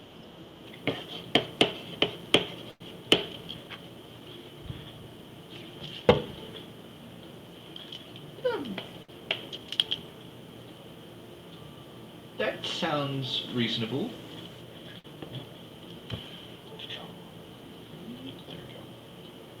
That seems like a lot of airship rides.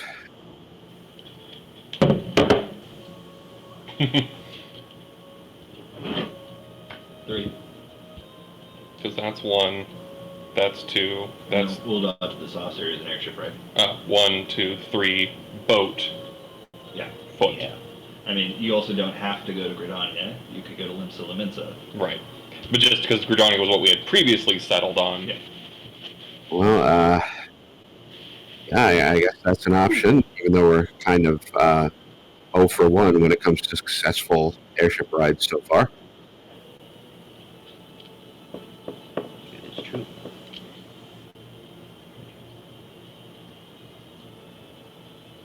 Do you think maybe we should stop by the steel manufactory and see if they have anything, just in case we happen to crash in there, prevent us from falling to our death?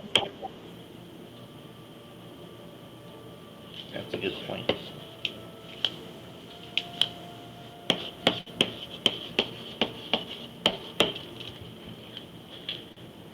Yeah, to Beatrice. Have you heard of the Forgotten Knight? That's a lovely haunt in the Broom. Certain to find some people there. Cool.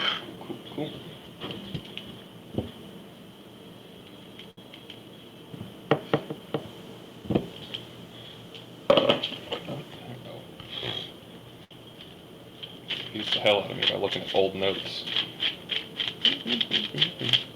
Oh god, something else. As Mills, Jeff, are you saying Sherbin was in favor of Gold Saucer?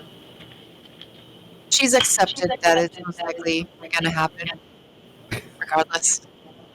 Okay. Without regard. She's But learned. she did not voice opposition. Oh, she did. Oh.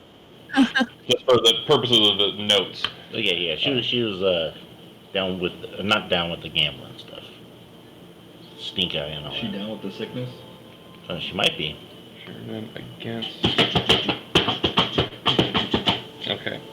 Go ahead. I was just catching up on the notes because I was scribbling things. Always. I love that song. Yeah, you know me, Eric.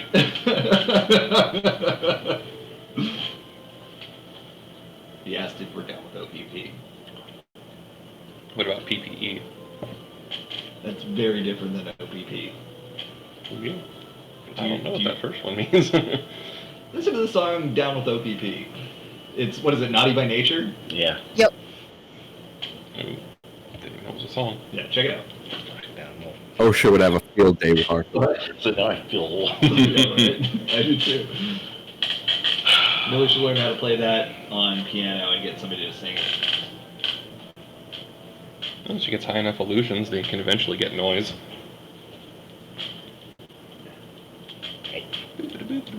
Well, I mean, if that path is within our time frame, I don't see why we shouldn't consider it.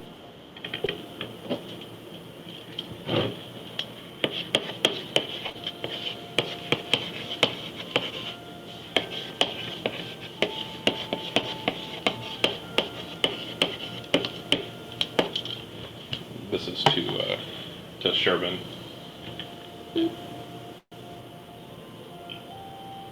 Yes, actually, it's quite close. Tell me if this contradicts what you planned for her backstory or not, but my thought is that while you know of the general area, Sherbin's not personally familiar with Ul'dah and its surroundings. Sure, why not?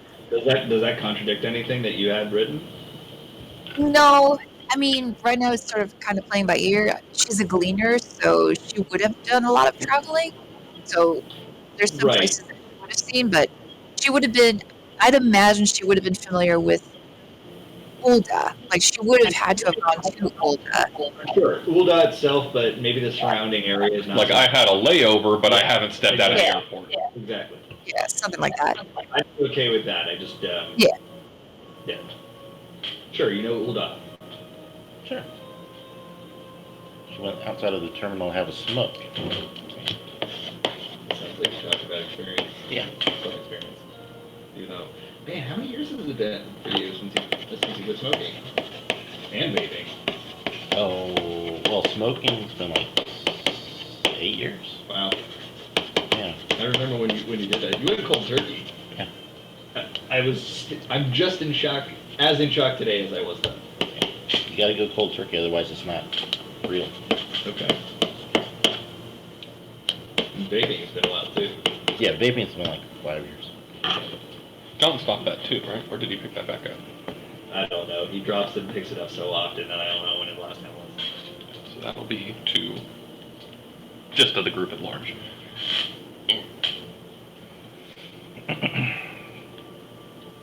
That seems to be a popular idea as well. What was that? I didn't see that. I was looking for We could talk to Minfilia or go attempt to talk to Minfilia as a detour in visiting Ulda on the Gold Saucer. Okay.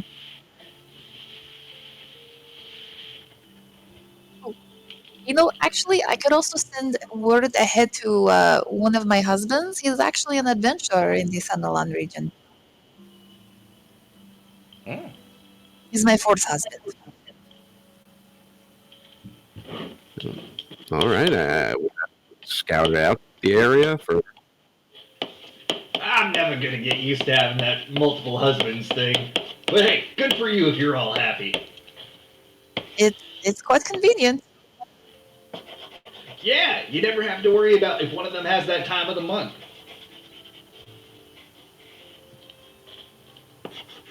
Kevin just walks away. God,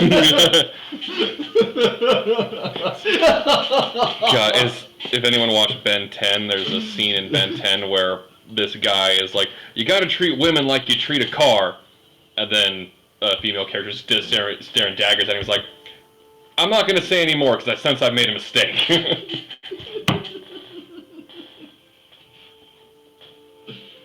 That's at Sherbin. And then it said, Kevin? no, in regards to your husband, the fourth husband. Oh, no. None of them are. What are they to be jealous of?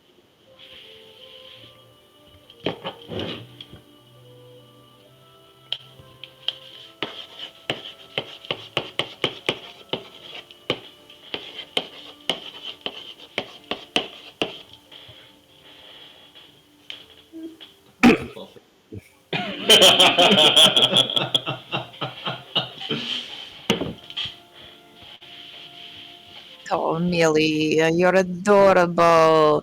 But watch it. This is unrelated. I'm just fixing my pen because it was chicken a lot. Everybody notice those cobwebs up there in the corner? Nope. That's me then, huh? Yeah, yeah.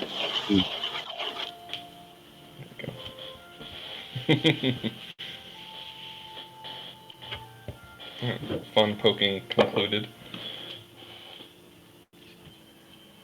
No, I shall definitely. I'll send a letter ahead to my darling Tarkin and see if he has heard of this place Horizon, if he might have passed through it, if there's anything we should be worried about. Yeah. I've heard of that guy. Grandma Tarkin? Damn it, Chris, you beat me to it! Yeah. There's Grandma Tarkin, Grandpa Tarkin. Grand Moff Tarkin. Yeah.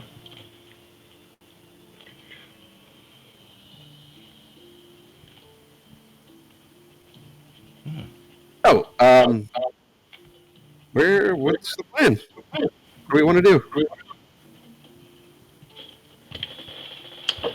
Well, I think we should travel out and see what we can accomplish and find out.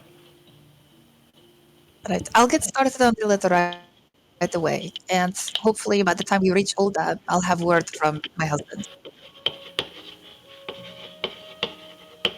The idea of talking to other Sid about some failsafe, is that a realistic idea? I would say so. In fact, if Emmerich and Estanian haven't even already talked to him about it, then we'd be doing We'd be doing what? them a favor.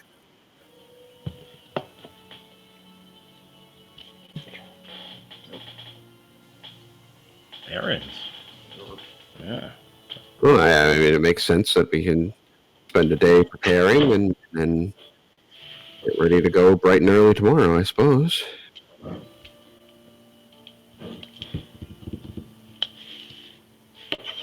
Okay, so where did you decide that you're going? Are you flying to Ulda? Yeah. We're going to take the Millie itinerary.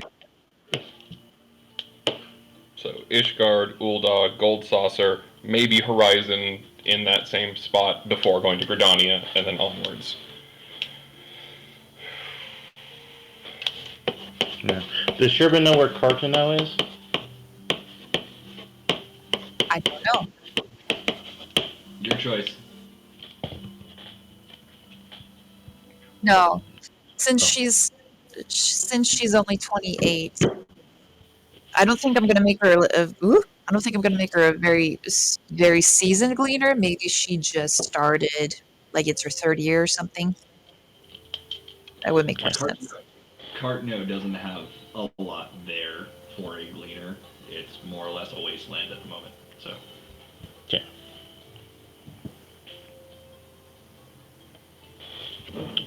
Right. So where was the first stop? Was it in Ola or? Mhm. Okay.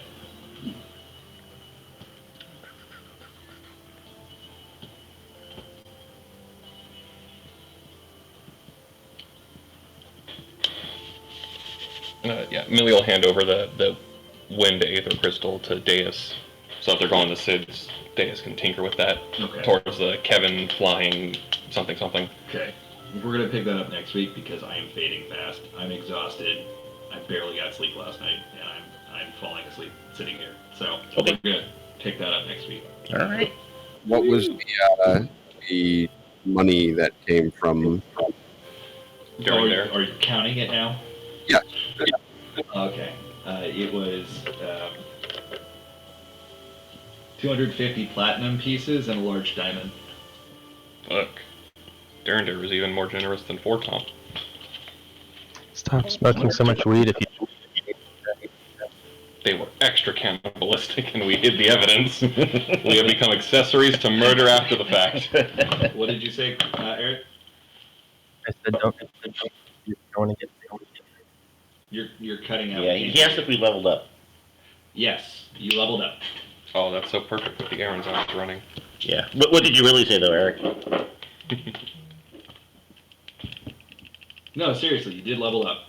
Well, I know that. Playing to have you guys level up. That was serious. Yes. Thank you for reminding me because I would have forgotten. What Eric equivalent? said to stop smoking so much weed if you don't want to get faded fast. That's fair. Platinum equal to in Gil? 10? If it's normal platinum to Uh, gold? 10, yeah. Yeah, so that's 2,500 gold or gil in equivalent. Yeah. Plus Right. diamond. Divided by 10, so 250 gold apiece, 250 Gil apiece. If we make change, because currency, weight, bulk Correct. could be beneficial to have platinum. Yeah, Throwing or 25 platinum around, you could hide that in your sock. Yep. All right. Thanks, everybody. all right. Good Oh, stuff tonight. what is the equivalent exchange of the diamond? You don't know. All right. Might take it to jeweler. That fancy jewelry guy. We like him. Understood. It's like $2.99 gil. Damn. Damn it. It's free 99. I love there's a lot of discussion on D&D TikTok about why diamonds are valuable in a D&D world, Because they're a spell component. but they're also carbon. So if you assume that the fact that diamonds are equally common in the magical world as they are in our world, they should be worthless. So in terms of spell components, you have to come up with an artificial reason for either so many diamonds have been used they are now scarce, or it's an arbitrary value, and Or we don't think about it and play the fucking game. I like the idea that they've just been used up so much they have become a scarcity. Sure. No, How about it's a replacement for blood magic. That's what it is. Yeah. Blood diamond magic. Yeah. yeah, we could just say that diamonds were consumed in the magic of old, like the ancient sorcerers from way back used so many diamonds that now they're rare. Assholes. And artificial diamonds don't carry the same magic as natural diamonds do. Did I just spoil all your plans? No, that just gave me the idea for a super shady salesman who sells cubic zirconium as diamonds and results in a string of deaths because all of the restoration magic fails. That happened in my first D&D campaign. The one where I was a giant muffin. My DM actually made that happen. He sold us diamonds, but they were actually cubic zirconium. And then when we tried to use them for spell components, they didn't work. That's great.